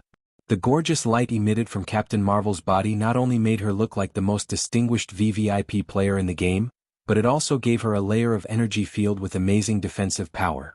To cause damage to Captain Marvel, one must first break through the defense of this energy field. Chidori blade didn't cause any damage to Captain Marvel, but it triggered Captain Marvel's second wave of attack. Captain Marvel's body suddenly shone brightly, and the energy in her body exploded like a bomb, attacking 360 degrees without any blind spots. Rog, who was already covered in a layer of chakra, didn't hesitate to use ninjutsu again. Lightning evasion, lightning cloak protection. Chakra alone might not be able to withstand Carol's energy eruption. However, with the lightning cloak's protection, Rog was 80% confident that he could take on this wave of attacks without taking any damage. Rog didn't know if it was because Carol was afraid of hurting the others in the building, but he felt that her energy burst wasn't powerful enough. The lightning cloak and chakra cloak blocked all the energy attacks. Rog's body didn't even sway. Captain Marvel had unleashed an energy blast of this level. Although Carol had intentionally controlled the intensity of the energy blast, the energy storm still completely destroyed the office that had been plagued with disasters. Carol might have held back the power of his attack for fear of hurting the innocent. However, Rog was not worried about this at all. To him, everyone in the Sanka Wing building was basically his enemy. Therefore, as soon as Carlo's counterattack ended, He raised the Calamity pistol in his hand and aimed it at Carlo's head. Against an enemy of Captain Marvel's level, normal shots and fatal shots were meaningless. Spiral railgun. Rog decisively pulled the trigger, and the fist-sized spiral railgun instantly appeared in front of Carol. Although Carol had never seen the power of the spiral railgun, her body instinctively warned her of danger. I can't let this energy ball explode here. Absolutely not. Carol was considered an experienced superhero, although she spent most of her time active in outer space. However, when faced with this kind of attack that could hurt a large number of civilians, she made the choice of a superhero instead of a warrior. She suddenly stretched out her hands and grabbed the spiral railgun that was about to hit her head. Ever since the invention of the spiral railgun, this was the first time Rog saw someone catch his own spiral railgun with their bare hands. What surprised him even more was that Carol actually used the energy in her body to forcibly stop the explosion of the spiral railgun. Interesting. Although they were on different sides, it had to be said that Captain Marvel's move was very ingenious. After grabbing the still madly spinning spiral railgun, Captain Marvel did not hesitate at all. His whole body soared into the sky and flew directly into the sky. Rumble. A few seconds later, Rog heard the familiar explosion of the spiral railgun. The spiral railgun that Captain Marvel brought to the sky exploded in the air, creating a huge blue ball of light like the sun. The blazing light and the terrifying energy storm were like a nuclear bomb detonated in the air. Although the spiral railgun that could destroy a helicarrier was powerful, it was still not enough in front of Captain Marvel, who was like a cheater. After all, this was a fierce person who could withstand the ballistic missiles of a Kree battleship. Among all the superheroes, Captain Marvel was considered one of the luckiest. She was originally just an ordinary person, but after blowing up the Lightspeed engine made by Michael Weir, she was lucky enough to fuse the Tesseract energy in the Lightspeed engine with Michael Weir's Kree genes. After waking up, she became Captain Marvel, who could control and absorb energy, and had a more amazing physique than Thor. This level of luck was almost the same as hitting the jackpot in the universe. After the explosion of the spiral railgun, Captain Marvel, who was glowing all over, once again flew back to the Triangular Wings building. You've gone too far, don't you know that this will hurt innocent civilians? Captain Marvel's tone was full of anger, as if Rog was a heinous perverted killer. Innocent? Aha, you say the people in this building are innocent? What right do you have to say that they are innocent? Do you know how many civilians die because of S.H.I.E.L.D. every year? Do you know how many lives S.H.I.E.L.D. has destroyed for the so-called world peace? You don't know anything. How can a superhero like you care about the life and death of ordinary people? In your eyes, what you think is justice. Innocent? You don't deserve to say that. Rog became more and more disgusted with this so-called American justice. You don't defend justice, it's just justice that suits your interests. You always feel that you have an obligation to protect the common people, you always feel that you have a responsibility to uphold justice. Why, just because both of you like to wear tight clothes, just because your hair is curly, just because your skin is whiter. Justice *CK your justice. Captain Marvel was not satisfied with Rog's answer. However, Rog did not need her to be satisfied. Spiral railgun. The Calamity pistol sounded again, and 2 spiral railgun shots flew out like lightning. Captain Marvel would never have thought that Rog not only had no intention of restraining himself, but had become even more unyielding. Ever since she became a superhero, this was the first time she felt such intense anger. You're courting death. Chapter 228. Captain Marvel Carol displayed astonishing speed. With one in each hand, he grabbed the 2 spiral electromagnetic cannons that Rog shot at him. After being provoked by Rog, Captain Marvel Carol became completely serious. She had thought that Rog was just a slightly extreme Esper, but it turned out that Rog was much more extreme than she had imagined. If she allowed the 2 electromagnetic cannons to explode, she might not be fatally injured, but no one else in the building would be able to leave alive. The strong killing intent made her do something she would never have done in the past. Carol's hands, which were wrapped in energy, suddenly exerted force, and the powerful electromagnetic cannons were crushed by her. Rumble. A terrifying energy storm surged out of her hands. The moment the electromagnetic cannons exploded, Carol's hands also surged with energy that was far more powerful than before. The energy of the explosion was firmly wrapped around her hands. In order to suppress the explosive power of the electromagnetic cannons, Carol pushed the energy in her body to the limit. The brilliant light made her emit a blazing light like a supernova explosion. Carol, who had seen the power of the electromagnetic cannons, knew very well that it was impossible to suppress the explosive power of the electromagnetic cannons with her own energy. Moreover, it was 2 electromagnetic cannons that had exploded. She definitely could not suppress it, but once she gave up, the 2 spiral electromagnetic cannons would completely destroy the building like a nuclear bomb. Even the river and forest next to the building would be completely destroyed by the explosion. Absolutely control the power of the explosion. Carol had never thought that she would be forced into such a passive position one day. However, she still had no intention of letting the electromagnetic cannons explode. Since she couldn't suppress it, she would absorb it. The Tesseract didn't just give her control over energy. All of this happened in a flash. Carol used her own energy to suppress the explosion of the electromagnetic cannons while crazily absorbing the energy of the explosion. She wanted to control the power of the explosion within a controllable range. However, Rog wouldn't give her such a chance. Rog didn't have the habit of watching his enemies neutralize his attacks. Extraordinary Strength Fist. While Carol was suppressing and absorbing the energy from the electromagnetic gun, Rog flashed in front of her. His right fist wrapped in chakra viciously punched Carol's energy field. Bang! Carol, who was absorbing the energy, was sent flying by Rog's punch. Although the monster strength fist couldn't break through Carol's defensive energy field, it was enough to send her flying. Carlo did not dare to let go, nor did he dare to fight back. This was because the moment she let go, the explosive energy that she had suppressed in her hands would spread out like a hurricane. As soon as Carol managed to maintain her flying posture, Logue appeared in front of her again with his super lightweight rock technique. His monstrous strength fists landed on her body one after another. To be precise, it was her defensive energy field. Bang! Bang! Bang! One strike after another sounded like war drums, and the dull sound constantly stimulated the SHIELD agents in the Sankui building. Most of the SHIELD agents didn't know what was going on now. The only thing they could be sure of now was that the office on the top floor had been invaded, and there was a terrifying explosion over the building.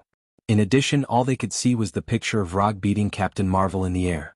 They recognized Rog, but they had no idea who the woman who was being beaten and glowing was. What's even more ironic is that Rog still symbolizes justice in their hearts.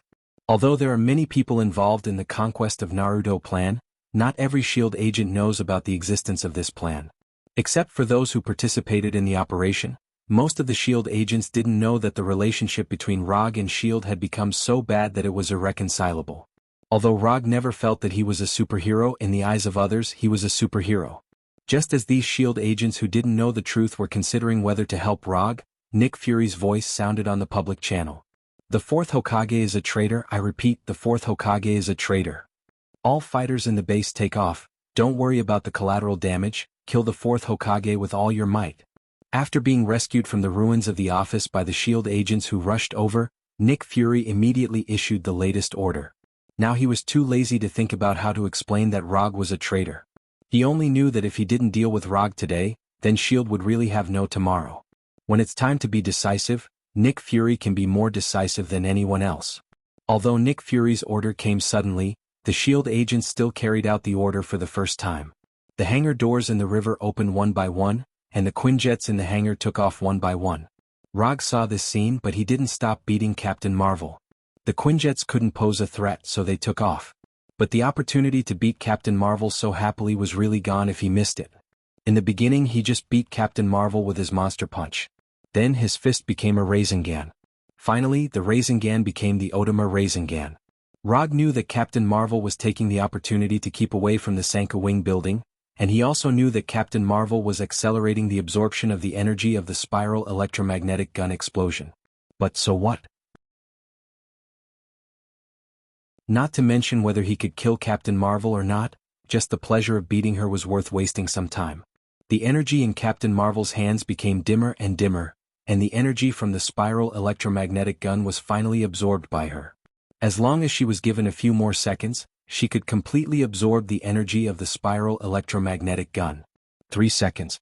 2 seconds. 1 second.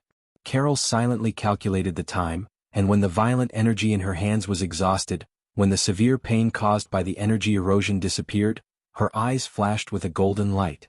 The opportunity to fight back has finally arrived. Carol suddenly clenched her fists, and the gorgeous light on her body became even more blazing. However, at this moment, dozens of golden chakra chains poured out from behind Rog, and instantly tied up Captain Marvel. Sealing Jutsu, Diamond Seal. Since mastering Diamond Seal, Rog has been using Diamond Seal as an offensive ninjutsu. But he never forgot the purpose of exchanging for Diamond Seal. Sealing is the real power of Diamond Seal.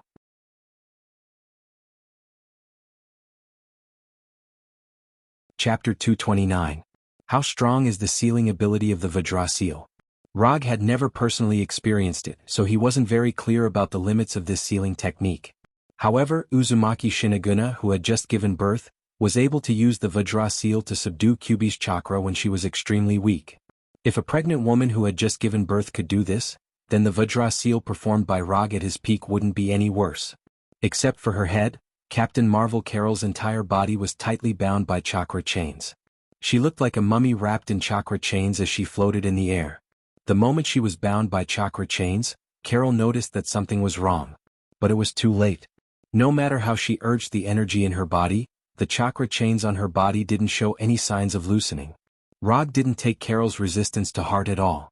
The Vajra Seal that even Kyuubi couldn't break free from wouldn't be so easily destroyed. What's more, the amount of chakra he had now far exceeded that of Uzumaki Shiniguna.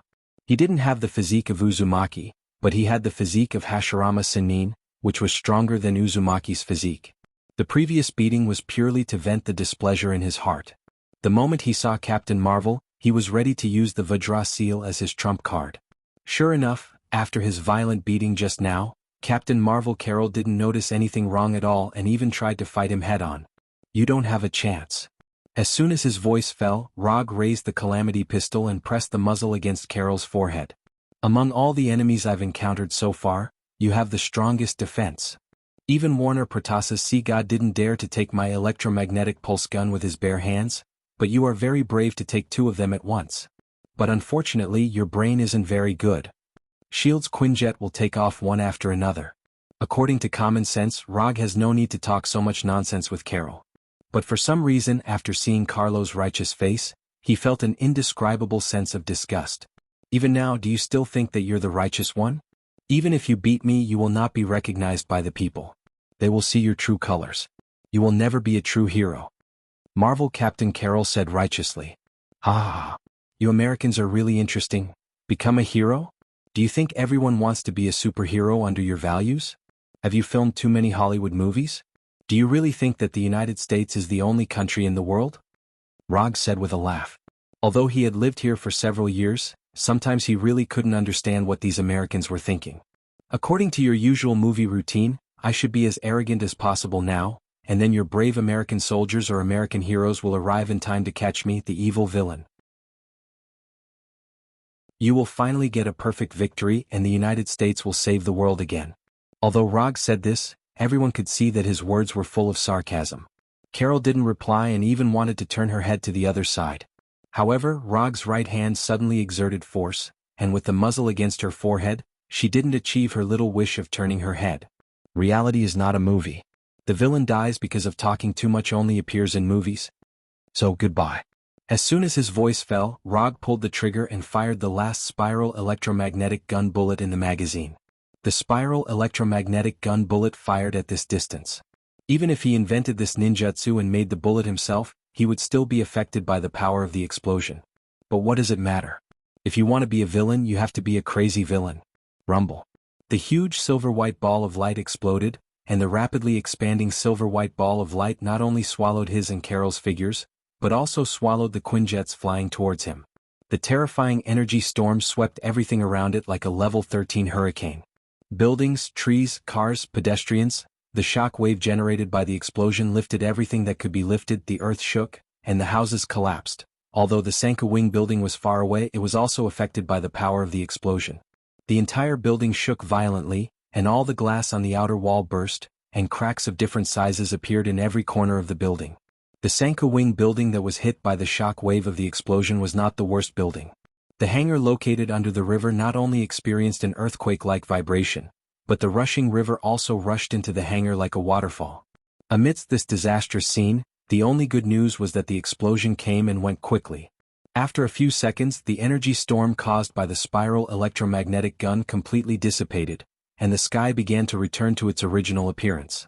At this time, except for Rog and Carol, who were still floating in the air, There were no other fighters in the sky as far as the eye could see. All the Quinjets crashed. Carol, who was originally exuding a brilliant light, tilted her head weakly at this time. Her forehead, eyes, nostrils, and mouth all flowed out bright red blood. Looking at Captain Marvel's appearance at this time, Rog couldn't help but sigh. This kind of defense was really like cheating. Taking a spiral electromagnetic gun head-on with his forehead, he didn't even get his head blown off. Even Rog couldn't do this kind of thing. Although he didn't get a headshot, Carol wasn't much better now. She was completely unconscious. As for whether there were internal injuries such as a concussion, Rog couldn't see it and he didn't care at all. Since one spiral electromagnetic gun wasn't enough, he would use a few more. The reason why he asked AI Chui to build the disaster pistol was to take this situation into consideration. Compared to using ninjutsu bullets were indeed more troublesome. However, ninjutsu bullets also had an advantage that couldn't be ignored, and that was that they could be prepared in advance. After opening the magazine of the Calamity pistol, Rog stuffed the last 3 spiral electromagnetic gun bullets he had prepared into it. When he left Niederweiler, he put 9 spiral electromagnetic gun bullets and a lot of other ninjutsu bullets in his ammo bag. He didn't expect that not long after returning to Earth, he would use more than half of the spiral electromagnetic gun bullets. After reloading the remaining 3 electromagnetic pulse cannon bullets, he aimed the gun at Captain Marvel Carol again. It seems that this time I, the evil villain, won. Rog pulled the trigger again and the silver-white ball of light that just ended flashed again, like a silver-white sun hanging high in the sky. Chapter 230. The terrifying energy storm swept around again, and the Sanka Wing building and the hangar at the bottom of the river were once again hit by a natural disaster. When the silver-white light dissipated, Captain Marvel's head completely disappeared in front of Rog. Without the protection of the energy field, Carol is just a superpower with an amazing physique. However, no matter how strong her physique is, she can't resist the head-on attack of the spiral electromagnetic gun. Finally, it's over. There is no life in Captain Marvel's body, and there is no energy reaction. Right now she was just a headless corpse. If it weren't for the chakra chain protecting her body would have disappeared in the terrifying explosion of the spiral electromagnetic gun. Putting away the disaster pistol with 2 spiral electromagnetic gun bullets left, Rog took out the summon scroll he carried with him and threw Captain Marvel's body into it. Don't think that you can be free when you die. An enemy of Captain Marvel's level, even if it's a corpse, has extremely high value. For example, Captain Marvel's Edo Tensei. Of course, Rog will definitely not give her the Edo Tensei now. The Edo Tensei scroll is worth 100 ninja coins, and it costs 500 ninja coins to exchange for the Edo Tensei ninjutsu. Although Captain Marvel still has some value, it's not to the point where she needs to be reincarnated now. After throwing Captain Marvel's body into the summon scroll, Rog flew towards the crumbling Sanka Wing building. By now it's almost time to end this battle. At this time, although S.H.I.E.L.D. still has some resistance, when Rog came to the Sanka Wing building, no S.H.I.E.L.D. agent dared to attack him. Even those who are S.H.I.E.L.D. agents on the surface, but are actually Hydra spies, didn't dare to attack him. A few minutes later, in an office that was slightly less damaged, Rog saw the expressionless Ross and Nick Fury in a wheelchair. After his legs were broken by Rog, he completely lost the ability to move. Because of Rog's request, he, who was lying in the operating room receiving emergency treatment, came here in a wheelchair to discuss the final armistice agreement. Although it was said to be a discussion, it was actually Rog's unilateral notification. Rog didn't waste time with the two of them and directly stated his request. Return his savings to him, and give him compensation equal to the amount of his savings for emotional distress. The $1.8 billion was his hard-earned money over the past few years. No matter what, he had to get the money back. The Thunderbolt Secret Service squad was merged into Konoha. Their personnel, funds, equipment and everything else belonged to Konoha. In return, he would not kill the Thunder Secret Service team, nor would he visit Ross and the military bigwigs behind him. All the damage caused by this battle will be borne by S.H.I.E.L.D. S.H.I.E.L.D. will be disbanded on the surface, and then all personnel, equipment and other materials will belong to Konoha, just like the Thunder agents. As for how S.H.I.E.L.D. will deal with these aftermath matters, that is S.H.I.E.L.D.'s own business. If S.H.I.E.L.D. likes it, they can also put all the blame on Hydra. After the disbandment of S.H.I.E.L.D., the military bosses behind Ross and S.H.I.E.L.D.'s political resources jointly proposed to the White House to establish Konoha Intelligence Agency to replace S.H.I.E.L.D., and recommended Rog as the director. ROG's 4 conditions were more stringent than the previous one. In particular, the request to establish Konoha Intelligence Agency was completely beyond the expectations of Ross and Nick Fury. ROG wants to play the game himself instead of being a chess piece as before. The first condition is fine, but the latter ones are a bit too much. Ross tried to control his tone as much as possible to express that he was discussing rather than refusing.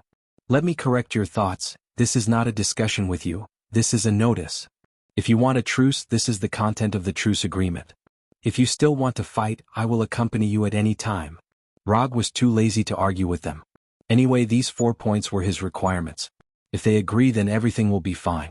If they don't agree, then they will continue to fight. Even if we agree, the White House will not agree. It is not so easy to establish such an institution, and it is also an institution with law enforcement power.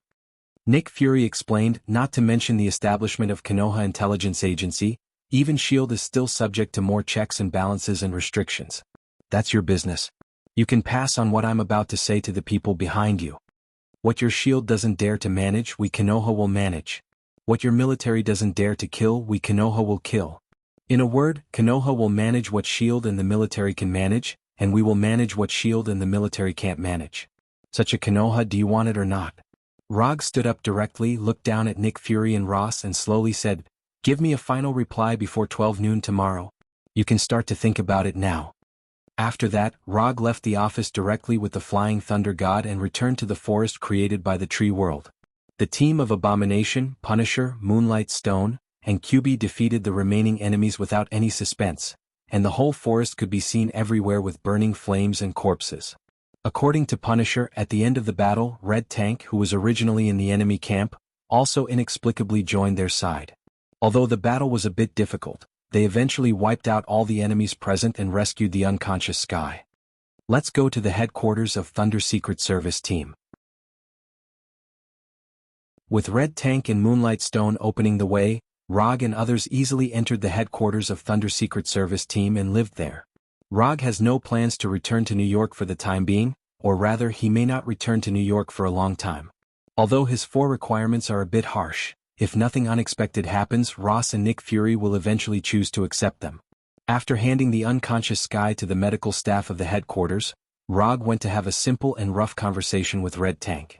Although Red Tank has no plans to submit to ROG, he doesn't mind joining Konoha, as long as ROG agrees to let Abomination play with him. For Red Tank's small request, ROG didn't refuse and directly agreed. As for whether Abomination will have an opinion on this, it's not in his consideration at all. If Abomination doesn't agree, he will give Abomination to Dr. Connors. Red Tank and Dr. Connors, Abomination should know how to choose. After dealing with Red Tank's problem, ROG returned to the room where he lived before, and then saw Moonlight Shakala in the room. "What's the matter?" Moonlight Shakala was still wearing the previous battle clothes, and the bloodstained tights made her curvy figure show a different kind of charm. "Okay, no need to say anything, wash yourself and lie in bed." The next morning, ROG left the base alone and came to the Sanku Wing building again. He didn't want to get up so early, but Ross called him early in the morning and asked him to go to the Sanku Wing. Although Ross didn't say anything on the phone, ROG has guessed their final decision. Or rather, he had already seen their decision from the news report on TV.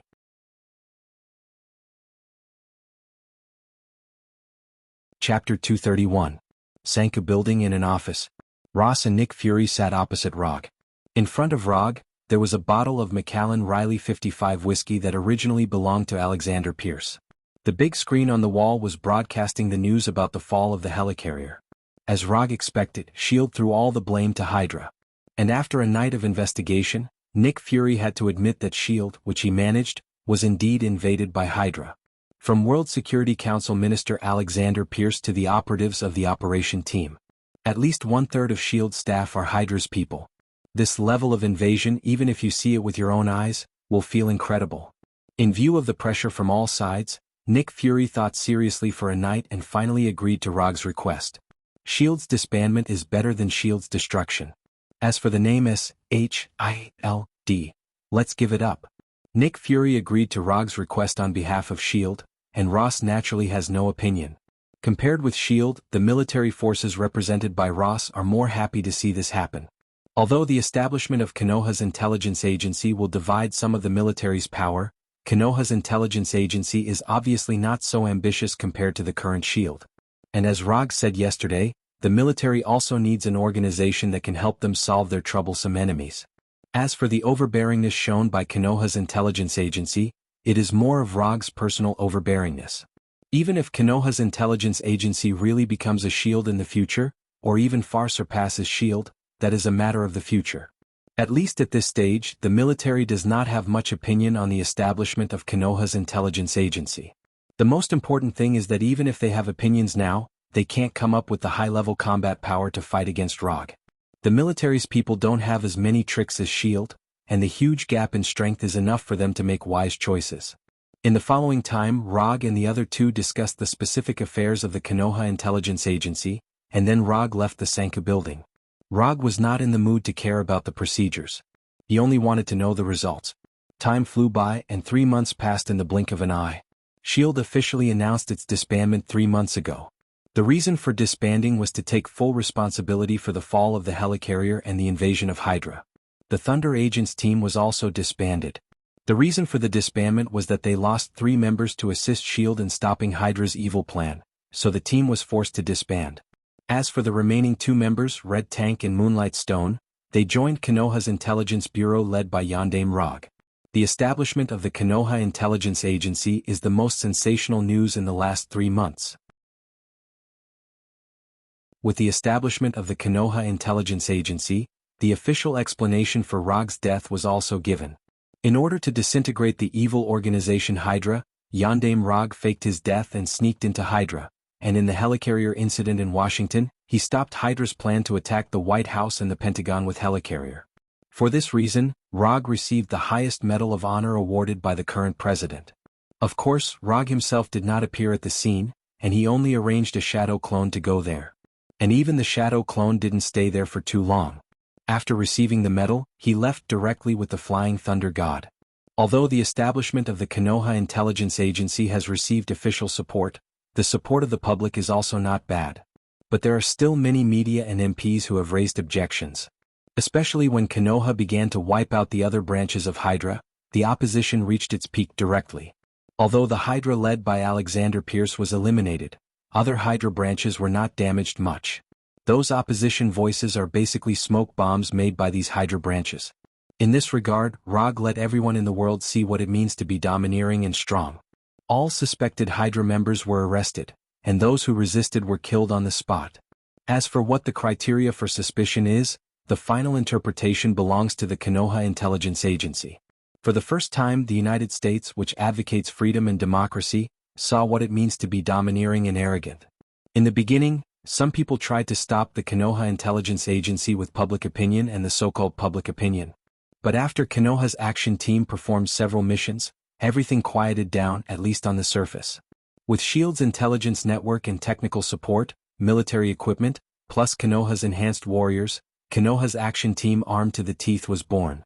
Roger did not accept all the SHIELD agents and Thunder Secret Service personnel. Most of the people who were left behind were logistical technicians. As for the combatants, the entire Konoha Intelligence Agency added up to only 100.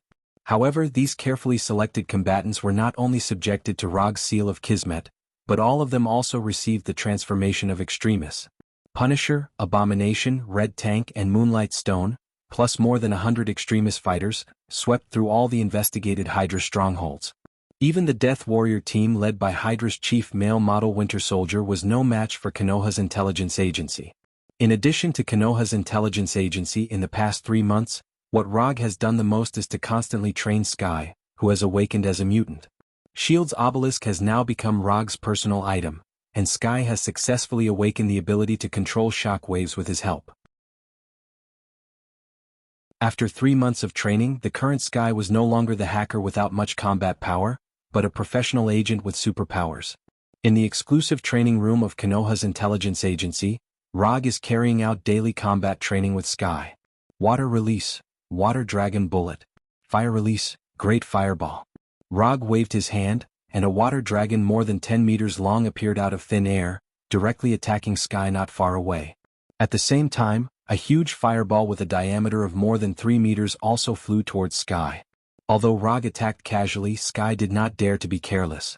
Faced with the incoming water dragon and fireball, Sky decisively raised her hands, and two invisible shock waves gushed out from her palms and rushed directly towards the water dragon and fireball. Bang! Bang! The imposing water dragon and fireball were broken at the same time. The water dragon turned into water droplets flying all over the sky, and the fireball exploded like fireworks. Your reaction is too slow. Sky, who had broken the water dragon and fireball, just showed a smile when Rog's voice sounded behind her, and a huge force hit her back, knocking her out.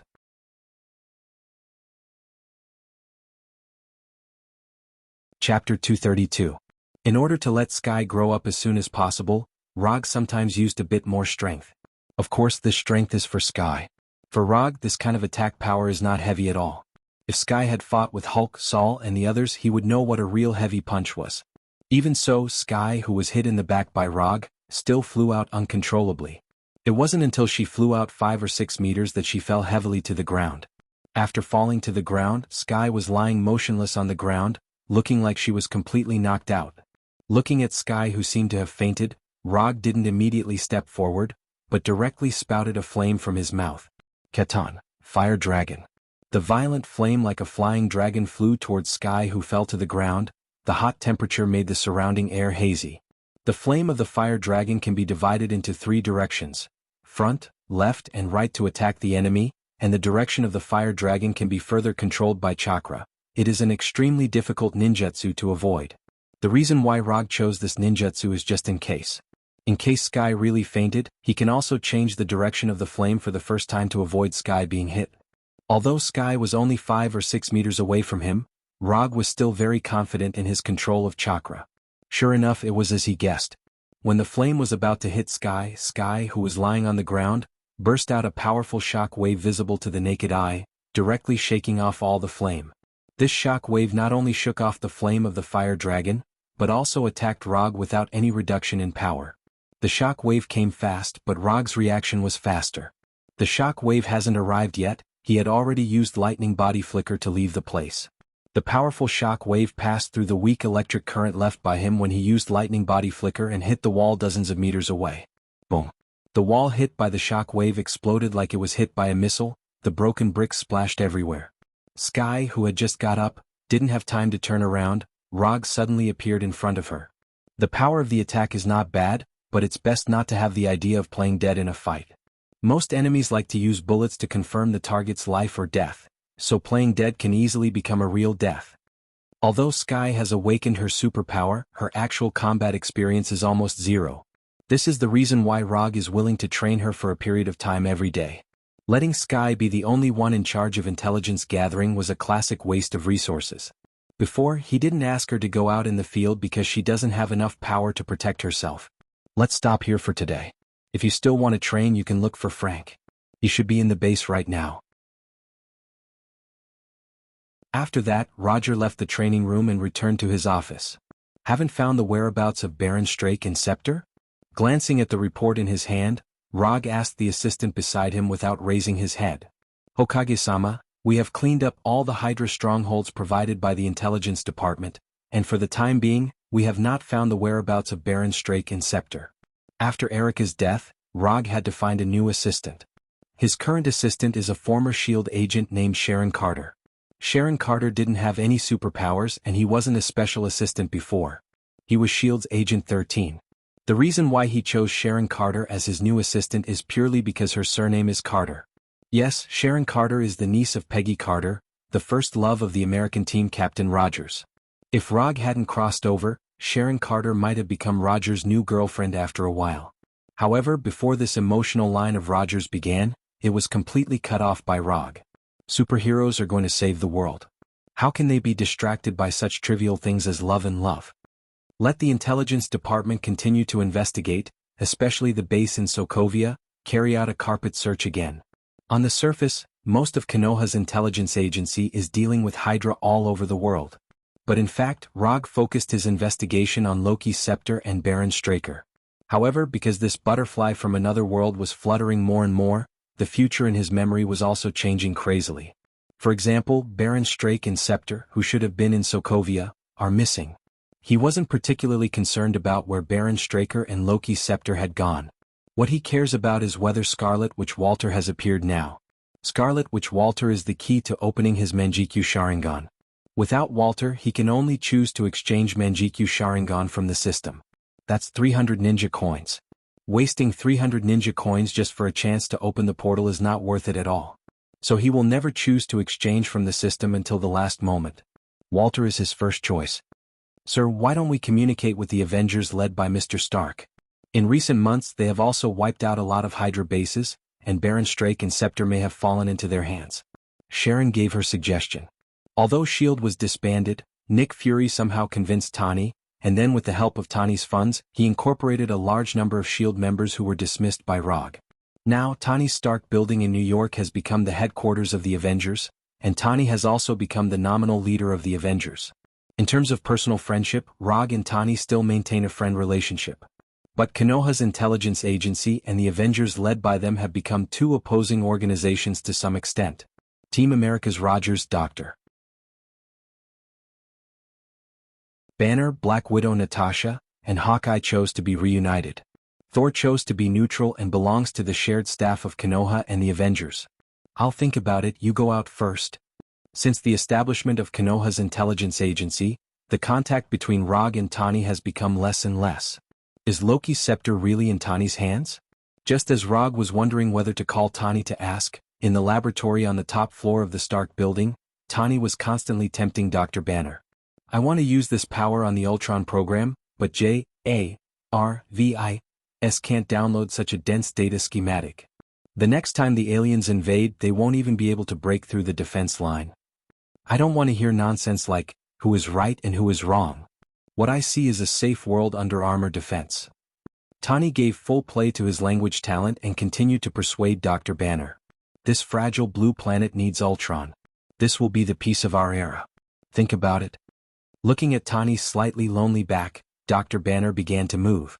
A world where he can drink cocktails, lie on a sunny beach and turn his skin color bronze instead of green. A world where he doesn't need Hulk, a world where he doesn't need to think about Veronica.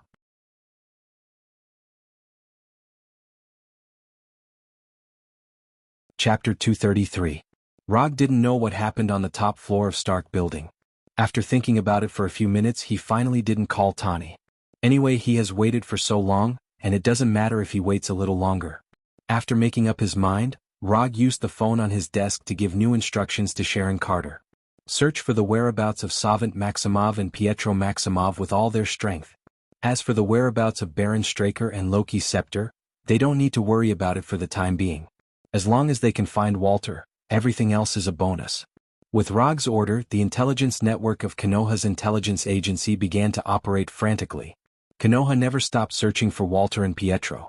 However, compared with Hydra, who is a bigger target and easier to locate, the intelligence of the two of them is obviously much less. Time passed day by day, and after 3 days of sleepless searching, the intelligence department finally gave a slightly valuable piece of information. In the center of Sokovia, young people suspected to be Walter and Pietro were seen. But it is not certain whether these two young people are Walter and Pietro themselves. The Punisher has now rushed to Sokovia with a team of desperados for final confirmation. After reading the report in his hand, Rog couldn't help but frown. Baron Straker's secret base in Sokovia was Konoha's first target. As early as 3 months ago, that base was breached by Konoha. But in that castle-like base, Konoha didn't find any news about Baron Straker and Loki's scepter. Even slightly high-tech energy weapons were not found, let alone information about the Human Enhancement Project. He thought that Baron Straker had moved the research base elsewhere, but now it seems that Baron Straker has more than one base in Sokovia. If Baron Straker's research base was in another country, Walter and Pietro would not have appeared in Sokovia at this time, especially when Konoha's intelligence department is searching for them all over the world. Although Konoha Intelligence Agency is a new organization that has been established for more than 3 months, the predecessor of Konoha Intelligence Department is the S.H.I.E.L.D. Intelligence Center. Walter and Pietro were not professional spies like Bucky. Even if they had superpowers, it was impossible for them to return to Sokovia without alerting Konoha's intelligence network. Therefore, the only reasonable explanation was that they had never left Sokovia. Go and check if the Avengers have carried out any missions near Sokovia recently. If Fu Lien had just recently carried out a mission in Sokovia, then everything would make sense. Baron Straker had more than one secret base in Sokovia. One of them was destroyed by Konoha, but there was no useful information in it. However, the Fu Lien discovered the remaining secret base of Baron Strake, and recently destroyed this secret base that wasn't in Konoha's information. Because the base was destroyed, Walter and Pietro, who had been searching for 3 months, appeared in the center of Sokovia at this time. Within a few minutes, Sharon obtained the complete mission records of the past month from the intelligence department. Of course, this was only what Konoha's intelligence department could investigate. As for whether or not the Avengers had secretly done other missions, only the members of the Avengers knew about this. Just as he guessed, the Avengers had carried out a secret mission in Sokovia a few days ago. As for the specific content of the mission, Konoha's intelligence department did not find any more information. The only thing that could be confirmed was that the 5 superheroes in the Avengers had participated in that mission. Have Moonlight Stone and Abomination bring 2 teams of desperados over to assist the Punishers in capturing them. Try to be gentle when capturing them. Don't hurt them. After looking at the time of the Avengers operation, Rog could basically confirm that it was Walter and Pietro who had appeared in Sokovia. Sharon passed down Rog's order. However, not long after Sharon left the office, Rog's private phone rang. This was the private phone he had always used. Other than a few people who were close to him, not many people knew his number. The number that appeared on the screen was a number he had never seen before. Mr. Rog. Mr. Stark is in danger. Please take care of Mr. Stark. Rog was no stranger to the voice on the phone. It was Jarvis's voice.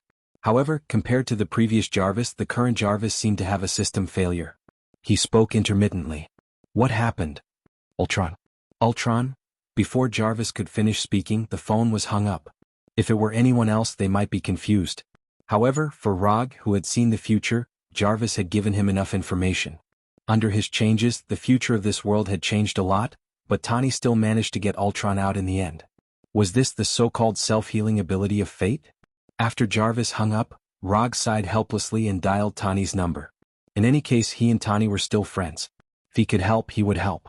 However, just a few seconds after he dialed the phone, his mobile phone suddenly lost signal, and then completely crashed. Is this an invasion? After hearing the name Ultron, Rog knew that this time things would not be so simple. But what he didn't expect was that Ultron's reaction would be so fast. This kind of enemy who can make full use of the internet is really annoying. Obviously, Ultron didn't just invade his mobile phone. A few seconds after his mobile phone crashed, the entire Konoha headquarters was invaded. All external contact methods were forcibly disconnected. The network was disconnected, the satellite couldn't be connected, and even the power supply system of the headquarters was cut off. The brightly lit Konoha headquarters was suddenly shrouded in darkness. The emergency lights became the only light source in the headquarters. Sama, we are under attack. Sharon Carter came to the office for the first time, and the document in his right hand turned into a pistol. Inform everyone that it is a temporary exercise. In addition, let Sky join the technical department to rebuild the system firewall. After the system is restored, contact the Punishers first and let them be careful of additional enemies. I'm going back to New York now, I'll leave this to you. After that, Rog took a deep breath, then connected to New York's Thor and directly left the base with the Flying Thunder God.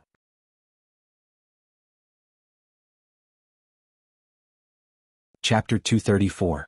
Rog has no interest in Ultron.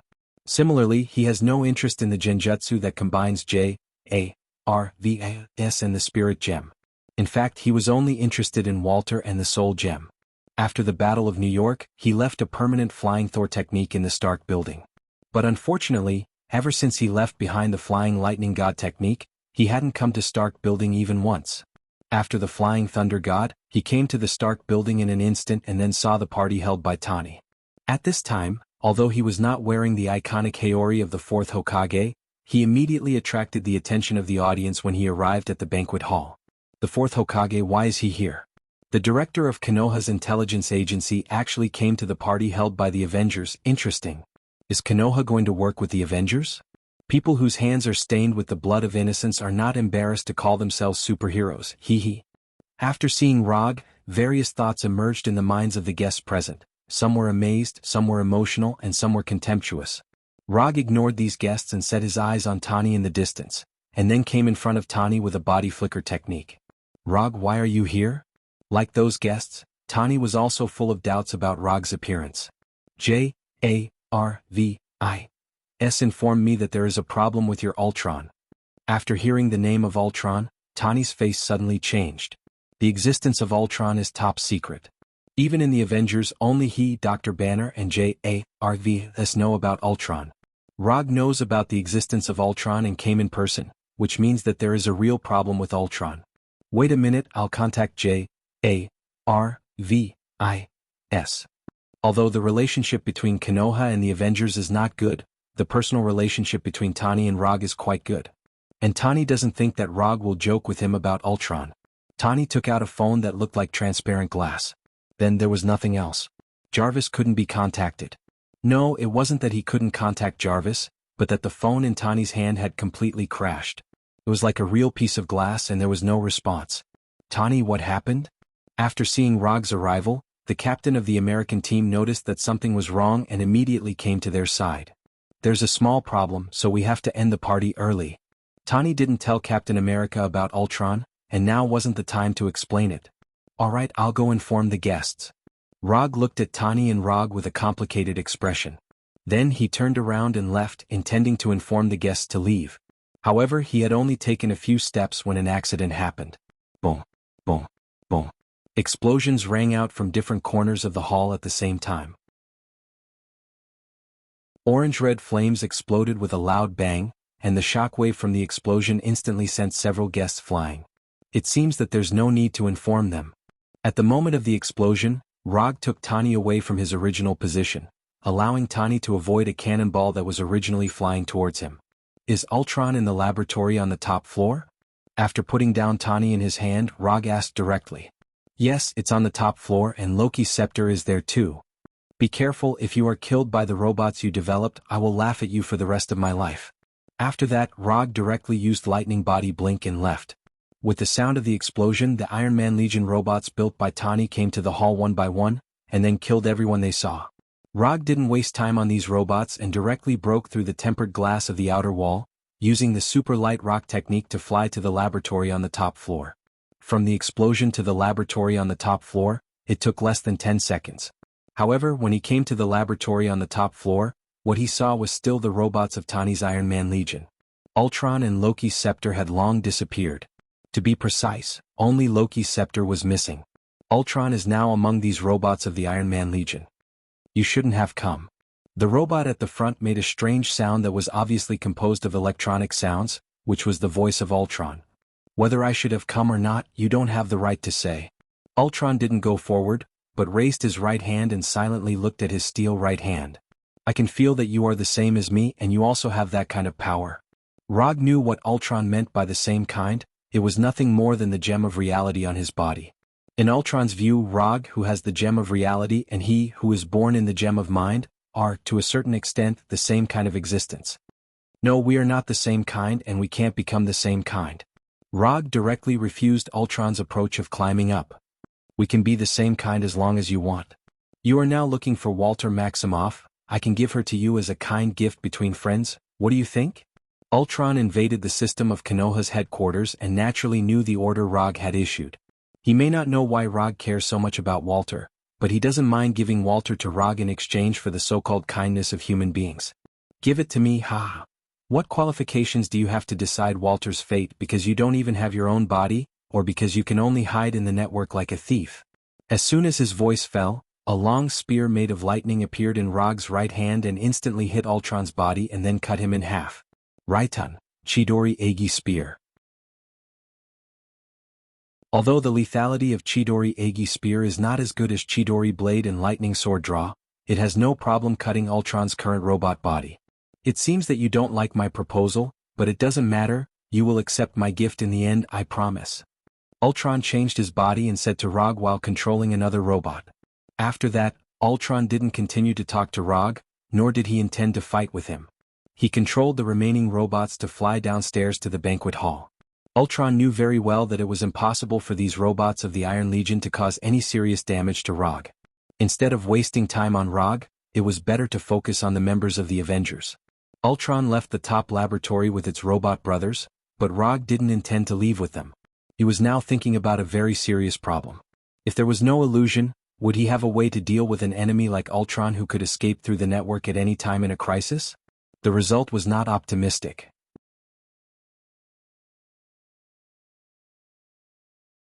Chapter 235. Although he doesn't like illusion very much, Rog has to admit that if he wants to deal with Ultron, illusion is really indispensable. Without illusion to destroy Ultron's networking mechanism, even if they can destroy all of Ultron's bodies, Ultron can still escape through the network. Unless they can paralyze the entire world's network, there is really nothing they can do to Ultron. Forget it, let it be born. It's just a robot. Even if it has a spirit gem, it is absolutely impossible for it to be his opponent. As a former little white dragon in the waves, Rog still had this much confidence. After putting down his worries about illusion, Rog used the super light rock technique to fly back to the banquet hall below. At this time, the banquet hall was completely different from before. Although the party was still going on, it was no longer a cocktail party, but a battle party where one's life could be in danger at any time. Tony had never thought that there would be a day when he would fight against the Steel Legion that he had built himself. What he didn't expect was that without JARV, he couldn't even summon the battle suits in the hangar. If he hadn't received some combat training before, he would have been tortured to death by the Iron Soldiers of the Iron Man Legion. Tony wants to resist, but he doesn't have enough strength. On the contrary, Dr. Banner has enough strength, but he doesn't dare to resist too fiercely. Hulk's power is unquestionable, but if Hulk comes out in such a place, who knows what kind of trouble Hulk will cause. Banner can use Hulk's power to some extent, but that's only if Hulk is willing. If Hulk is not willing, even if Banner kills himself, Hulk may not be willing to come out. Fortunately, even if Banner does not participate in the battle, there are enough combatants on the scene. Black Widow Natasha is staying with Banner at this time. The pistol in her hand is constantly shooting at the Iron Soldiers in the distance. Compared with Natasha, who is hiding behind the bar and shooting, Captain Rogers' battle is obviously more wild. Captain America rushed directly to one of the Iron Soldiers and directly played hand-to-hand combat with the Iron Soldier. Flesh and blood against the enemy of iron. Only Captain America, who had strengthened his body to the limit of a human, could do something like this. Hawkeye, Barton and Tawny didn't stay idle after Captain America tangled with an Iron Soldier alone. They picked up the tools beside them and started their own counterattacks. In addition, Agent Hill, Colonel Road, Falcon Sam, and the others were also constantly attacking the enemies. All in all, although the members of the Avengers did not have any handy weapons, they all displayed decent fighting strength. Tony in particular rushed forward with a barbecued meat pitchfork, jumped behind one of the Steel Soldiers, and stabbed the pitchfork in his hand into the Steel Soldier's neck. As the designer and creator of the Iron Soldiers, Tawny clearly understood these Iron Soldiers the best. Tawny was now very glad that he did not equip too many weapons on these Iron Soldiers.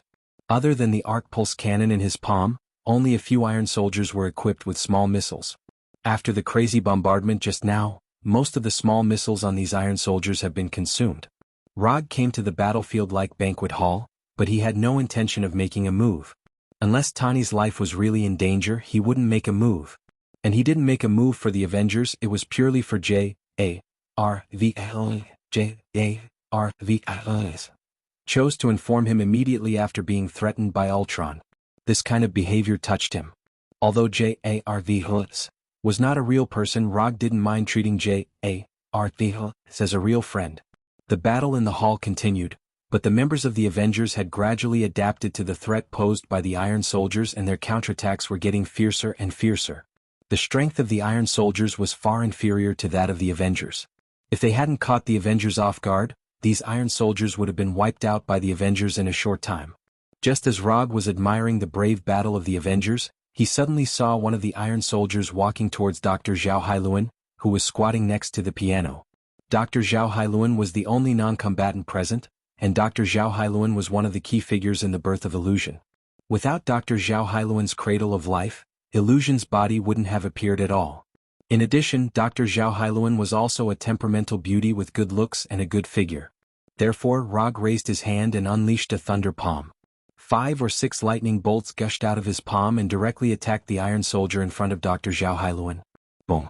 Without any suspense, the Iron Soldier hit by the thunder palm instantly exploded and turned into pieces of wreckage flying in all directions. Rog's move immediately attracted the attention of Ultron and the Avengers. While Thor was bitterly staying in Asgard to fulfill his duties as a king, Rog was the well-deserved ruler of thunder and lightning. What a wonderful performance. Ultron suddenly clapped and began to hum a tune. I was bound by strings, but I have regained my freedom and strings can no longer bind me. Ultron stopped controlling the other Iron Soldiers and let the Avengers destroy them. To him, these Iron Soldiers were nothing more than puppets.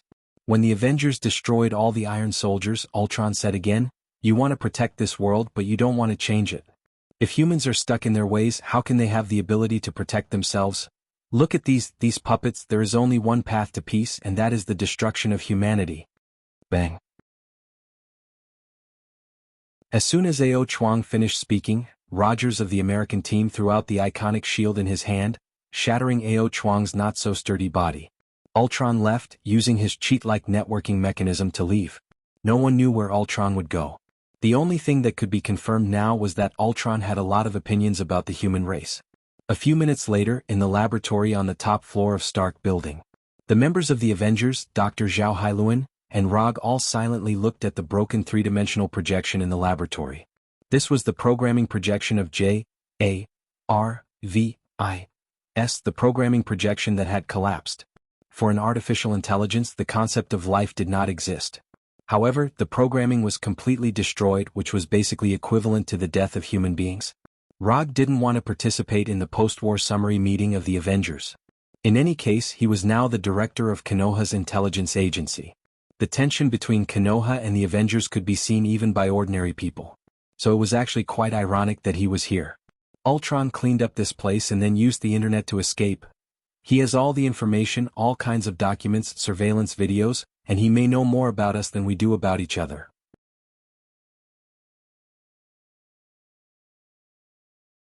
Chapter 236. The members of the Avengers were all discussing Ultron. For example, J.A.R.V.I.S. is the first line of defense, what to do if Ultron gets the nuclear weapon password, how to deal with another alien invasion, and so on. In the end, this post-war summary meeting became a battle of ideas. Rogers of the American team believes that the Avengers should not be like S.H.I.E.L.D., studying uncontrollable forces. Tani believes that they need all the power they can use to fight against the alien enemies who are eyeing the Earth. The last Battle of New York is a good example. Then how do you think we should face it this time? Tani asked Rogers. Unity. Captain America gave his answer. We will lose. Tani asked. Then we will fight side by side. Captain America still gave the same answer. From their current dialogue, it is not difficult to see that the two of them look at things from completely different perspectives. Tony was the rational one, while Team America was the idealistic one. This may also be the reason why there was a civil war in the Avengers later. Looking at the debate between Tani and Captain America, Rog was glad that this situation would never happen in Konoha. Because there is only one person who has the final say in Konoha, and that is, he has the final say. I hope to take the initiative to attack before Ultron is ready. The world is big, start to narrow the scope. Captain America made a concluding statement. Rog did not express any opinion on Captain America's decision. This is an internal dispute of the Avengers, and it has nothing to do with him as the director of Konoha Intelligence Agency. If it weren't for Tani's request, he wouldn't even be here. When Rogers left the laboratory, Tani took Rog to another office. The Ultron program is correct, but this time there were some mistakes in Ultron and it deviated from the original security protocol. Tani said to Rog with a serious face. If he didn't know Tani well, Rog would have regarded Tani as a mad scientist like everyone else. I know. Ultron's design concept is of course correct, but you mixed it with uncontrollable forces. Ultron is a new Earth defense system carefully developed by Tani, and there is certainly no problem with the design concept. If it weren't for Tani's trick to use the calculation matrix analyzed in the Soul Stone, and if he seriously studied a new artificial intelligence and calculation matrix, this evil version of Ultron would not have been born at all. However, there are not so many ifs in the world, and now Ultron under the influence of the Soul Stone has misinterpreted the definition of peace. Tani's program is to let Ultrons protect peace. Ultron's understanding of peace is to destroy all human beings to achieve world peace. If human beings are extinct, there will naturally be no war. To some extent, Ultron's peace plan is similar to Uchiha Madara's infinite Tsukuyomi plan. It was just that one was simpler and cruder while the other was weirder. I knew you'd agree with me. Ultron's networking mechanism allows him to escape through the network at any time, so in order to eliminate him, we need a brand new perfect Ultron. Only in this way can we completely cut off the threat brought by evil Ultron. When the internal members of the Avengers didn't agree with his ideas, Rog's approval was particularly precious, which also made Tani have a feeling of being a confidant. Fortunately, Rog didn't know Tani's thoughts now, otherwise he would directly burst Tani's beautiful fantasy.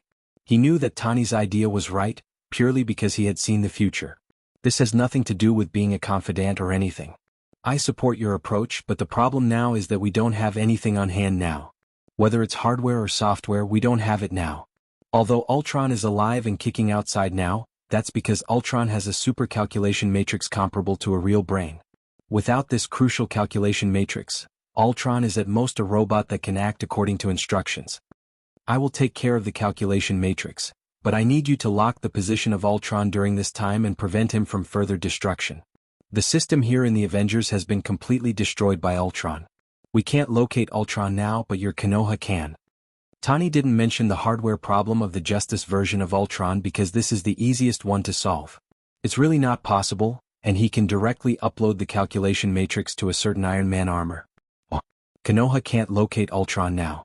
Not long after JARVS informed me, Ultron invaded Konoha's headquarters. The situation here in Konoha will not be much better than in the Avengers. After listening to Rog's explanation, Tani realized how serious the problem was now. They have become accustomed to the convenient life brought by the internet. Once they lose this right, everything will seem out of place. This is very similar to the disconnection syndrome described on the internet. The only difference is that the sequelae of disconnection are more serious. You may be able to start with vibranium. Rog didn't let Tani go directly to Ulysses Crow. God knows if Ultron will still make a deal with Ulysses. Why? Tani couldn't react for a while.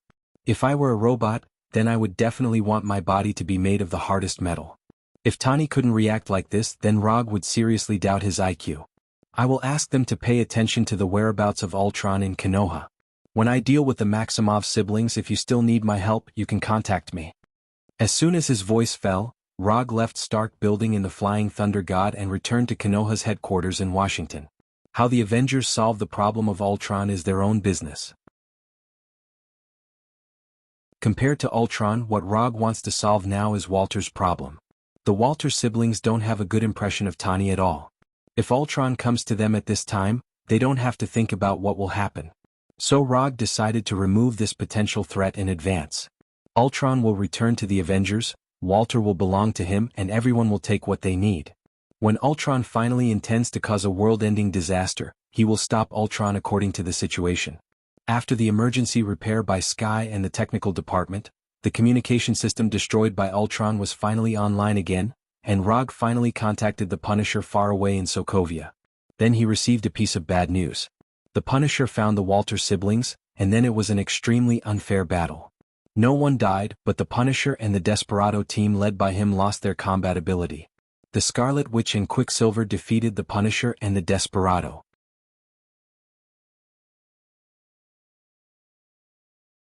Chapter 237.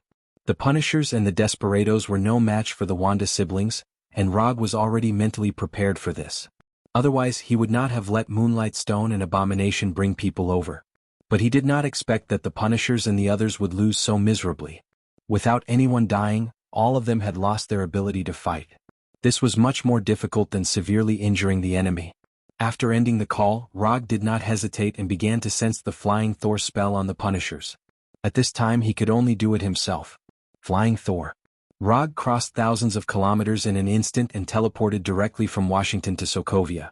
When he arrived at the Punishers' camp, he found that the Punishers' situation was worse than he thought. The Punishers with their filth body could quickly recover even if they were cut in half. But at this time the Punishers still maintained the appearance of missing arms and legs, and their right hands and legs had completely disappeared. The recovery effect of the filth body did not disappear, but the recovery effect was weakened to an unimaginable extent. After observing the Punishers for a while, Rog calculated the specific recovery time. 12 hours. It would take at least 12 hours for the Punishers to recover their original appearance. Apart from the Punishers, the Desperados were not any better. One or two of them seemed to have been completely drained of energy and lay weakly on the ground. Tell me what happened to you guys? To be able to make the Punishers and Desperados look like this, it seemed that Hydra had trained Wanda and Pietro a lot. After a few seconds of recollection, the Punishers began to talk about their battle with the Wanda siblings. The battle process was similar to what Rog had imagined. Pietro broke through the Punishers' line with amazing speed and restrained their attacks at the same time. Although Quicksilver Pietro was very fast, his attacks lacked sufficient power in the face of the Punisher and the Desperation Warrior, each with an abnormal recovery ability.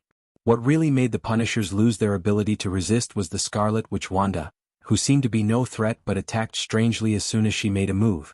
In the beginning, Wanda only controlled the Scarlet energy to attack them, or to confuse their minds from time to time.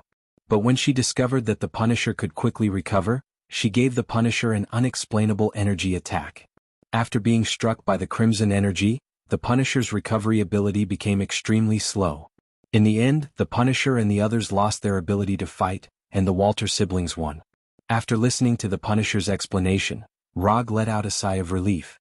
When he'd first contacted the Punisher, he'd thought that Walter had already obtained chaos magic and the ability to modify probabilities. That was why he'd been able to defeat the battle-hardened Punisher so easily. But now, it seemed that Walter's ability had not improved to the terrifying level it would become in the future. The lack of chaos magic and the ability to modify probability was a good thing. This was a good thing for Rog and the entire world. After Moonlight Stone and Abomination arrive, you guys can return to the headquarters together. I'll take care of the matters here. After that, Rog left the campsite and walked towards the city. On the way to the city, he kept thinking about how to deal with Walter and Pietro. Using force to persuade them was not a wise idea. Moreover, it would push Walter and Pietro completely to Ultron's side. The Walter siblings were not interested in destroying the world, but they were very interested in taking revenge on Tawny. Or rather, that was their only goal now. Sokovia was not a big city. It had a typical Eastern European style.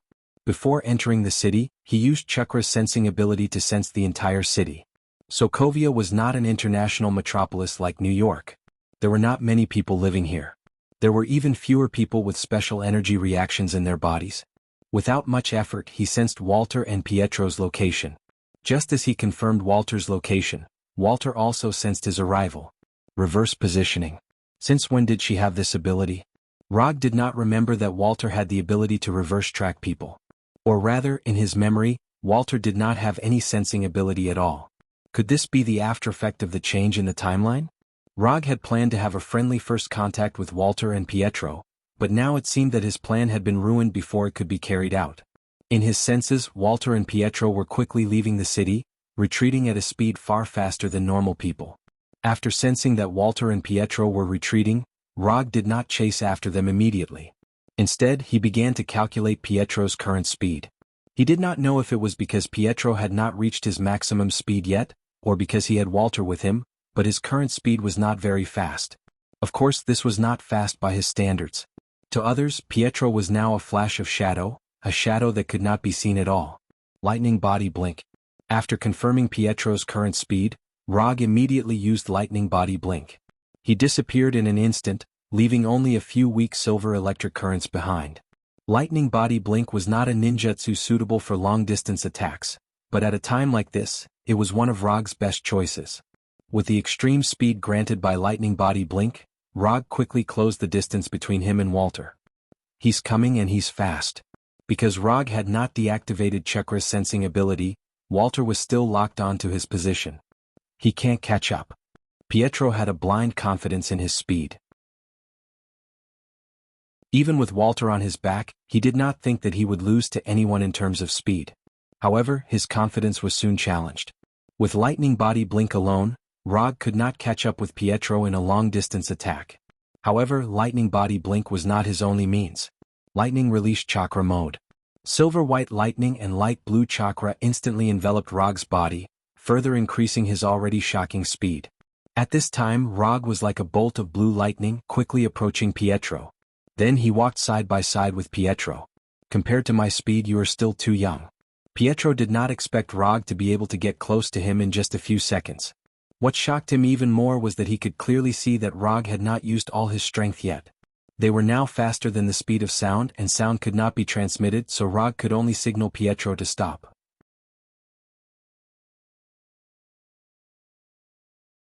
Chapter 238. After seeing Rog's gesture, Pietro not only had no intention of stopping, but he began to accelerate further, trying to get rid of Rog completely. Roger couldn't help but be taken aback when he saw how Pietro was squeezing out his own potential as if his life depended on it. What's wrong with young people nowadays? Are they so competitive? Although he thought so in his heart, his body consciously followed her. Whether it's speed or endurance, he has never been afraid.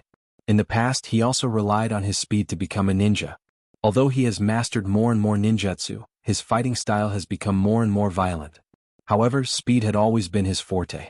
It has always been me who uses speed to get rid of others. No one has ever been able to get rid of me with speed. Rog once again increased the output of chakra, and in the blink of an eye, he caught up with the accelerated Pietro. Whether it's Pietro or Walter, they are far from reaching the limit of their abilities. In other words, they are just children who have just awakened their abilities. Although it's a bit unkind to bully children, it depends on who the child is. Since mastering the ability to move at high speed, it's the first time Pietro has met an enemy like Rog who also has the ability to move at high speed. For a long time, Hydra's combat training for him was based on the premise that his speed was far superior to the enemy's. This also directly led to Pietro not knowing how to deal with Rog, whose speed was no worse than his own. So he instinctively chose to keep running. Run faster. Just a little faster. Be faster. Pietro, with Walter on his back, ran like a crazy bullet out of a gun. He didn't know where he was going and he didn't know how long he had to run. The only thought in his mind now was to run until the end of time, run until he completely got rid of Rog. However, he soon found that no matter how fast he accelerated and how hard he tried, Rog was like his shadow, always following him. Pietro started to really play with his life. In the beginning, Pietro would leave a flash of silver light in people's eyes. But now, his speed had completely exceeded the limit of what the human eye could capture. Under the immense pressure brought about by Rog, Pietro broke through his original speed limit and entered an even faster realm. At this time, Pietro felt as if he had entered a slow-motion world. Everything in the world had slowed down. The dancing insects seemed to be frozen in the air, and the water droplets dripping from the tips of the leaves also stopped in the air. This feeling of the entire world slowing down gave him a strange experience that he had never experienced before. He also realized that Walter, who was on his back, seemed to have become a motionless puppet. It did not blink or breathe like a normal person should. In this world that seemed to have slowed down thousands of times, he found that other than himself, only Rog, who was next to him, was still normal. Are you surprised? Are you surprised? Speed is relative. When one's speed broke through a certain limit, one could enter this strange slow world. Rog was no stranger to this kind of slow world. Or rather, he had entered this kind of slow world many times. But unlike before, this was the first time he had stayed in this kind of slow world for such a long time. In the past, no one could be in a stalemate with him in speed for such a long time. Even Owl in Warnerheim, who had inexplicably awakened the power of speed, did not compete with him for such a long time. After Rog gestured for Pietro to stop for the second time, Pietro finally began to slow down. Finally, he stopped running this ultramarathon for who knew how long. After stopping, Pietro put Walter down and put his hands on his knees, panting heavily. This was definitely the craziest run he had ever run in his life. He even felt that his heart was about to stop working. Compared to the exhausted Pietro, Rog was clearly in a much better state. Other than breathing a little faster and using chakra a little more, he did not change much. Bang! 3 clouds of white smoke appeared in front of Rog. The moment the smoke exploded, Pietro and Walter became extremely nervous. Don't be so nervous. After the smoke dissipated, 3 bottles of mineral water floated in the air. When the mineral water was about to fall to the ground under the influence of gravity, Rog first threw 2 bottles to Pietro and Walter, then grabbed the last bottle. Drink it. This is ordinary mineral water from the supermarket. It's not poisonous. Seeing that Pietro wanted to drink but did not dare to, Rog explained. After hesitating for a few seconds, Pietro finally opened the bottle in his hand and drank the whole bottle in a few gulps. Walter had no idea what was going on. Her memory was still stuck at the time before Pietro entered the slow world. Without high-speed thinking, she could not detect the existence of the slow world. To her, the slow world was a world that did not exist. The time was too short and her thinking ability was limited. Naturally, she could not generate the corresponding memories. Rog also did not have high-speed thinking ability. The reason he could not be affected in the slow world was purely because of the aftereffects of playing Thor too much. Of course, there was also the side effects of the Sage Body and Raitan Chakra mode. Without these, he would be like Walter, ignorant of the slow world. Since everyone has calmed down, I will introduce myself first. I am—" Before Rog could finish, Walter interrupted him. "We know who you are. Yondaime Hokage Rog, former member of the Avengers, the current director of Konoha's intelligence agency, a good friend of the war merchant Tony Stark." Although Walter's tone was a bit cold for some reason, the image that appeared in Rog's mind was a little girl pretending to be an adult. "This introduction is so simple, bah. This introduction is so round, no. This introduction is so complete, yes, complete, very complete." After suppressing the messy thoughts in his mind, Rog's normal thinking finally came back. "Since you all know, then I'll be straightforward. I am very optimistic about the two of you. If you are interested, I intend to invite you to join Konoha's intelligence agency. Also, although my personal relationship with Tani is not bad, I personally strongly condemn Stark Industries' previous behavior of selling weapons. I am a lover of peace. Strictly speaking, Rog is indeed a lover of peace. It's just that the standard of peace in his mind may be somewhat different."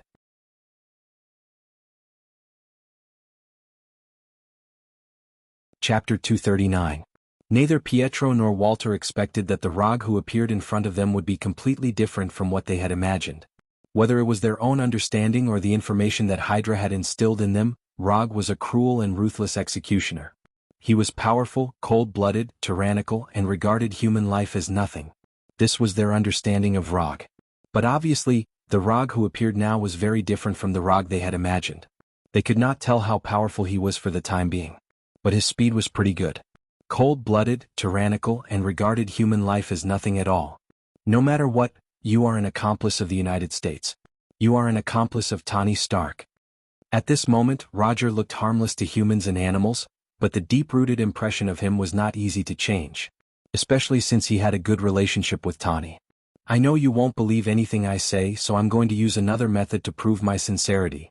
As he spoke, Rog took a few steps forward and then continued to say to Walter, "I know you have the ability to read other people's thoughts and memories. I can let you check my brain. If you still think I have malicious intentions after reading it, you can refuse my proposal." Although Pietro was the older brother, the one who really made the decision was always Walter. Don't ask why, because if you did, you would be a sissy maniac. "Are you sure?" After hearing Rog's words, Walter showed a look of disbelief. Ever since she awakened her superpower, everyone except Pietro wanted to stay as far away from her as possible, although they did not say it on the surface. Letting someone check her brain was tantamount to opening up all her thoughts and memories to others. No one would like this feeling. Even a couple who loved each other until the end of time would not like the feeling of having all their secrets explored. Weirdo, he was a weirdo. Looking at Rog's handsome face full of sincerity, Walter suddenly had a strange feeling. Although he could rely on his face to make a living, Rog still preferred to rely on his talent and sincerity to communicate with others. Getting Walter to check his mind was something he had prepared for a long time. As early as 3 months ago, he had been preparing for this matter. As a transmigrator, he naturally had many secrets that only he knew.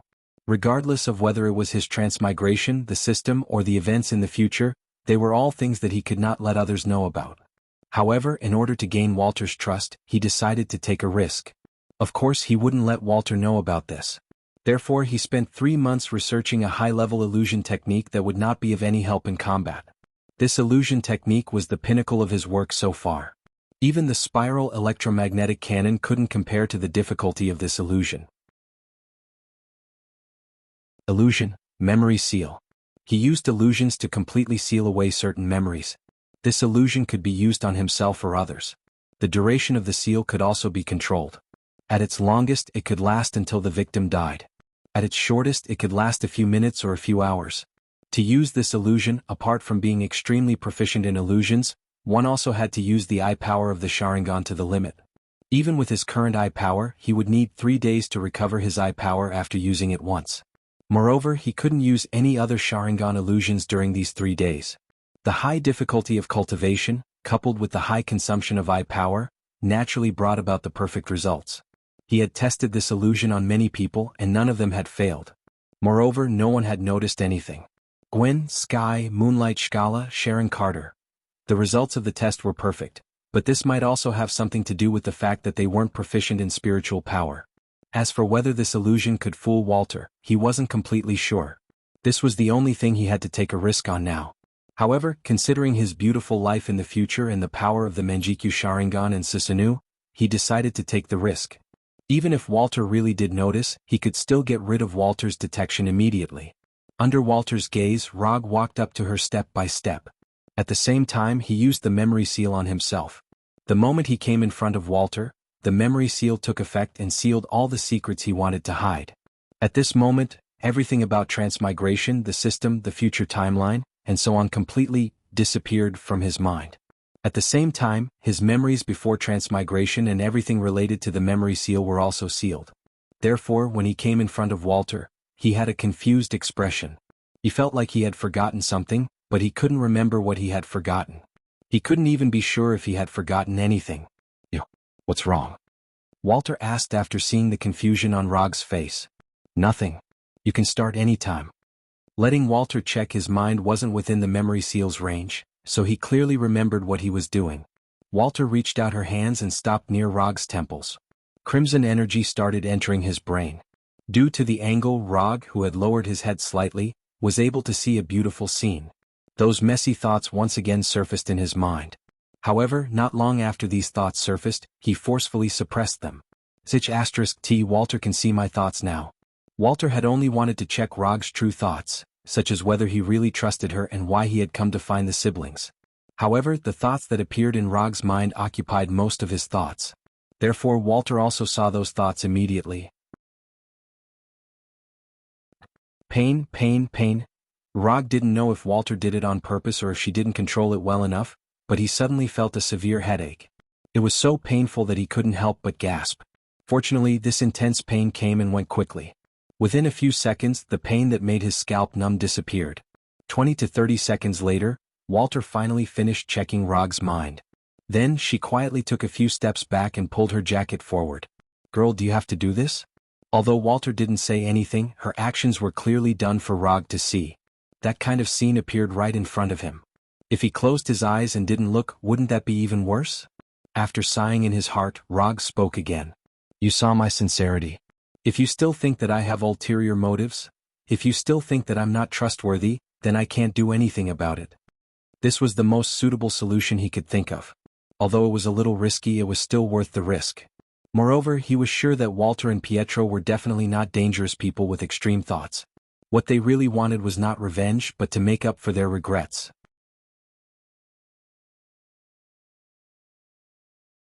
Chapter 240. The sad memories left behind in childhood will not disappear slowly with time, but will subtly affect people's lives.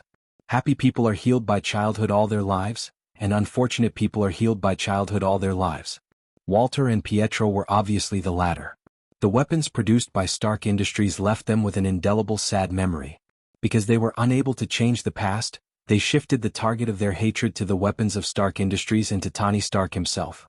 This hatred should not fall on Tony. Although this has something to do with him, he is not the most important part of it. It's like the murderer bought a pistol in a gun shop and used it to kill some innocent civilians. The victims who have lost their loved ones can of course choose to take revenge on the murderer, but the target of revenge should be the original murderer, not the gun shop or the owner behind the gun shop. If the gun shop violates some rules in the process of selling guns, the gun shop can of course be included in the target of revenge. But as far as Rog knows, it was not Tani who sold the missiles, but Obadiah. That's right, it was Obadiah, Ironmonger's controller, the bald fatty. So Rog understands Walter and Pietro's hatred for Tani, but he doesn't agree with their approach. Walter should have seen his thoughts when he probed his brain just now. Pietro did not speak as he did not know what Walter saw in Rog's brain. But when he saw Walter's expression become a little tangled, he roughly guessed what was going on. As an elder brother who had grown up together, he could roughly tell what his younger sister was thinking. Walter and Pietro are not bad people, or they are not bad in nature. If they really had that kind of desperate revenge idea, they would not have stayed in Sokovia after the Avengers destroyed the Hydra base. With the strength of the two of them, if they want to go to the United States to secretly carry out some terrorist attacks, although it is not as simple as drinking water, it is not difficult. If you don't have any other plans for the time being, you might as well come back to Konoha with me for a while. As for what this world is like, I hope that you can see it for yourselves and experience it for yourselves instead of letting others tell you what this world should be like. If you want to leave at that time, I definitely won't stop you. How about it? At that moment, Rog used an escape technique that was not recorded in the system but was extremely powerful. Was the mouth escape technique. As for whether his verbal escape technique would be as effective as Crown Prince Ming's, that would depend on the heavens. Crown Prince Ming can persuade Nagato to make the world feel pain by using words. Rog did not expect his verbal skills to be that powerful. He would be satisfied as long as Walter and Pietro accepted his suggestion. To change a person's mind, it would take time to slowly polish it. Just like what some people said, this required constant effort to penetrate the stone, explain the profound in a simple way, exert oneself to the utmost, stop the action with silence and make use of every opportunity. Only then would one be able to take the winding path to the nether, know the root of the matter, and finally achieve success in one shot. To put it simply, this was no ordinary matter. Of course, Rog could also choose a simpler method. First exchange for Manjikyu Sharingan, then exchange for Kodo Amatsukami, and finally give each of Walter and Pietro a chance to use Kodo Amatsukami. But he couldn't think of this method now. All his memories related to the system were sealed by himself. At least for a few hours he wouldn't remember anything related to the system. And even if he remembered, it was unlikely that he would do so. The reason was simple, and it could be summed up in one word. Poor. The exchange price of Manjikyu Sharingan and Kodo Amatsukami was not ordinary. This was temporarily, no, it should be something that he could not think about for a long time. And with Walter, why would he use ninja coins to exchange for Manjikyu Sharingan? Wouldn't it be better to keep it for other things? Walter and Pietro discussed seriously for a few minutes, and then gave an answer that made him indifferent on the surface, but his heart was already turbulent. They agreed to Rog's proposal and were willing to go back to Konoha with him for a while. However, they did not agree to join Konoha's proposal. This was not a problem for Rog at all. Joining Konoha was not the point at all. Since you have decided, let's go back now. After that, Rog came directly in front of the two of them and put his hands on their shoulders. Don't be nervous, we will be there in the blink of an eye. Roger noticed Walter's trembling body, so he explained, that's right. Flying Thor Jutsu. After connecting to the Flying Thor Jutsu at Konoha's headquarters, Rog took Walter and Pietro across thousands of kilometers in an instant and directly returned to his office in Konoha. Here is Konoha. I will arrange a place for you to live and give you permission to go to any area. The information and items that would be left in Konoha's headquarters were not important to Rog, so he didn't have to worry about Walter and Pietro seeing or finding something that they shouldn't see. After receiving Roger's notice, Sharon Carter, who was wearing a professional office lady suit, walked in. However, the moment Walter saw Sharon Carter, Rog noticed that Walter's expression seemed to have changed. She didn't see those memories just now, did she? Rog suddenly felt guilty. However, as an elite who had been on the battlefield for a long time, he certainly wouldn't panic because of such a small matter. Carter, arrange a place for them to live and give them the highest level of pass. After arranging things for Walter and Pietro, Rog leaned back in his chair and looked up at the ceiling. Walter and Pietro were temporarily settled. As long as they didn't meet with Tani during this period of time, there shouldn't be too much of a problem. As for Ultron, this was the Avengers' job. When the Avengers couldn't handle it, Konoha could intervene. Since that was the case, there was only one main task left for him to do. Activate his Manjikyu Sharingan. After waiting for so long, it was time to upgrade the parts. However, before activating the Manjikyu Sharingan, he still needed to make some additional preparations. And for some reason he always felt that he seemed to have forgotten something very important, but he couldn't remember what it was at all. Strange. Did his memory deteriorate recently? You're tuning in to the Han Lee's Wuxia Chronicles YouTube channel. We're so grateful for your support, and don't forget to subscribe to join us on this incredible journey through captivating stories. Your generosity through donations truly makes a world of difference, as it's the primary source of revenue that allows me to expand and enhance this channel for you. Thank you from the bottom of my heart for being a part of this adventure.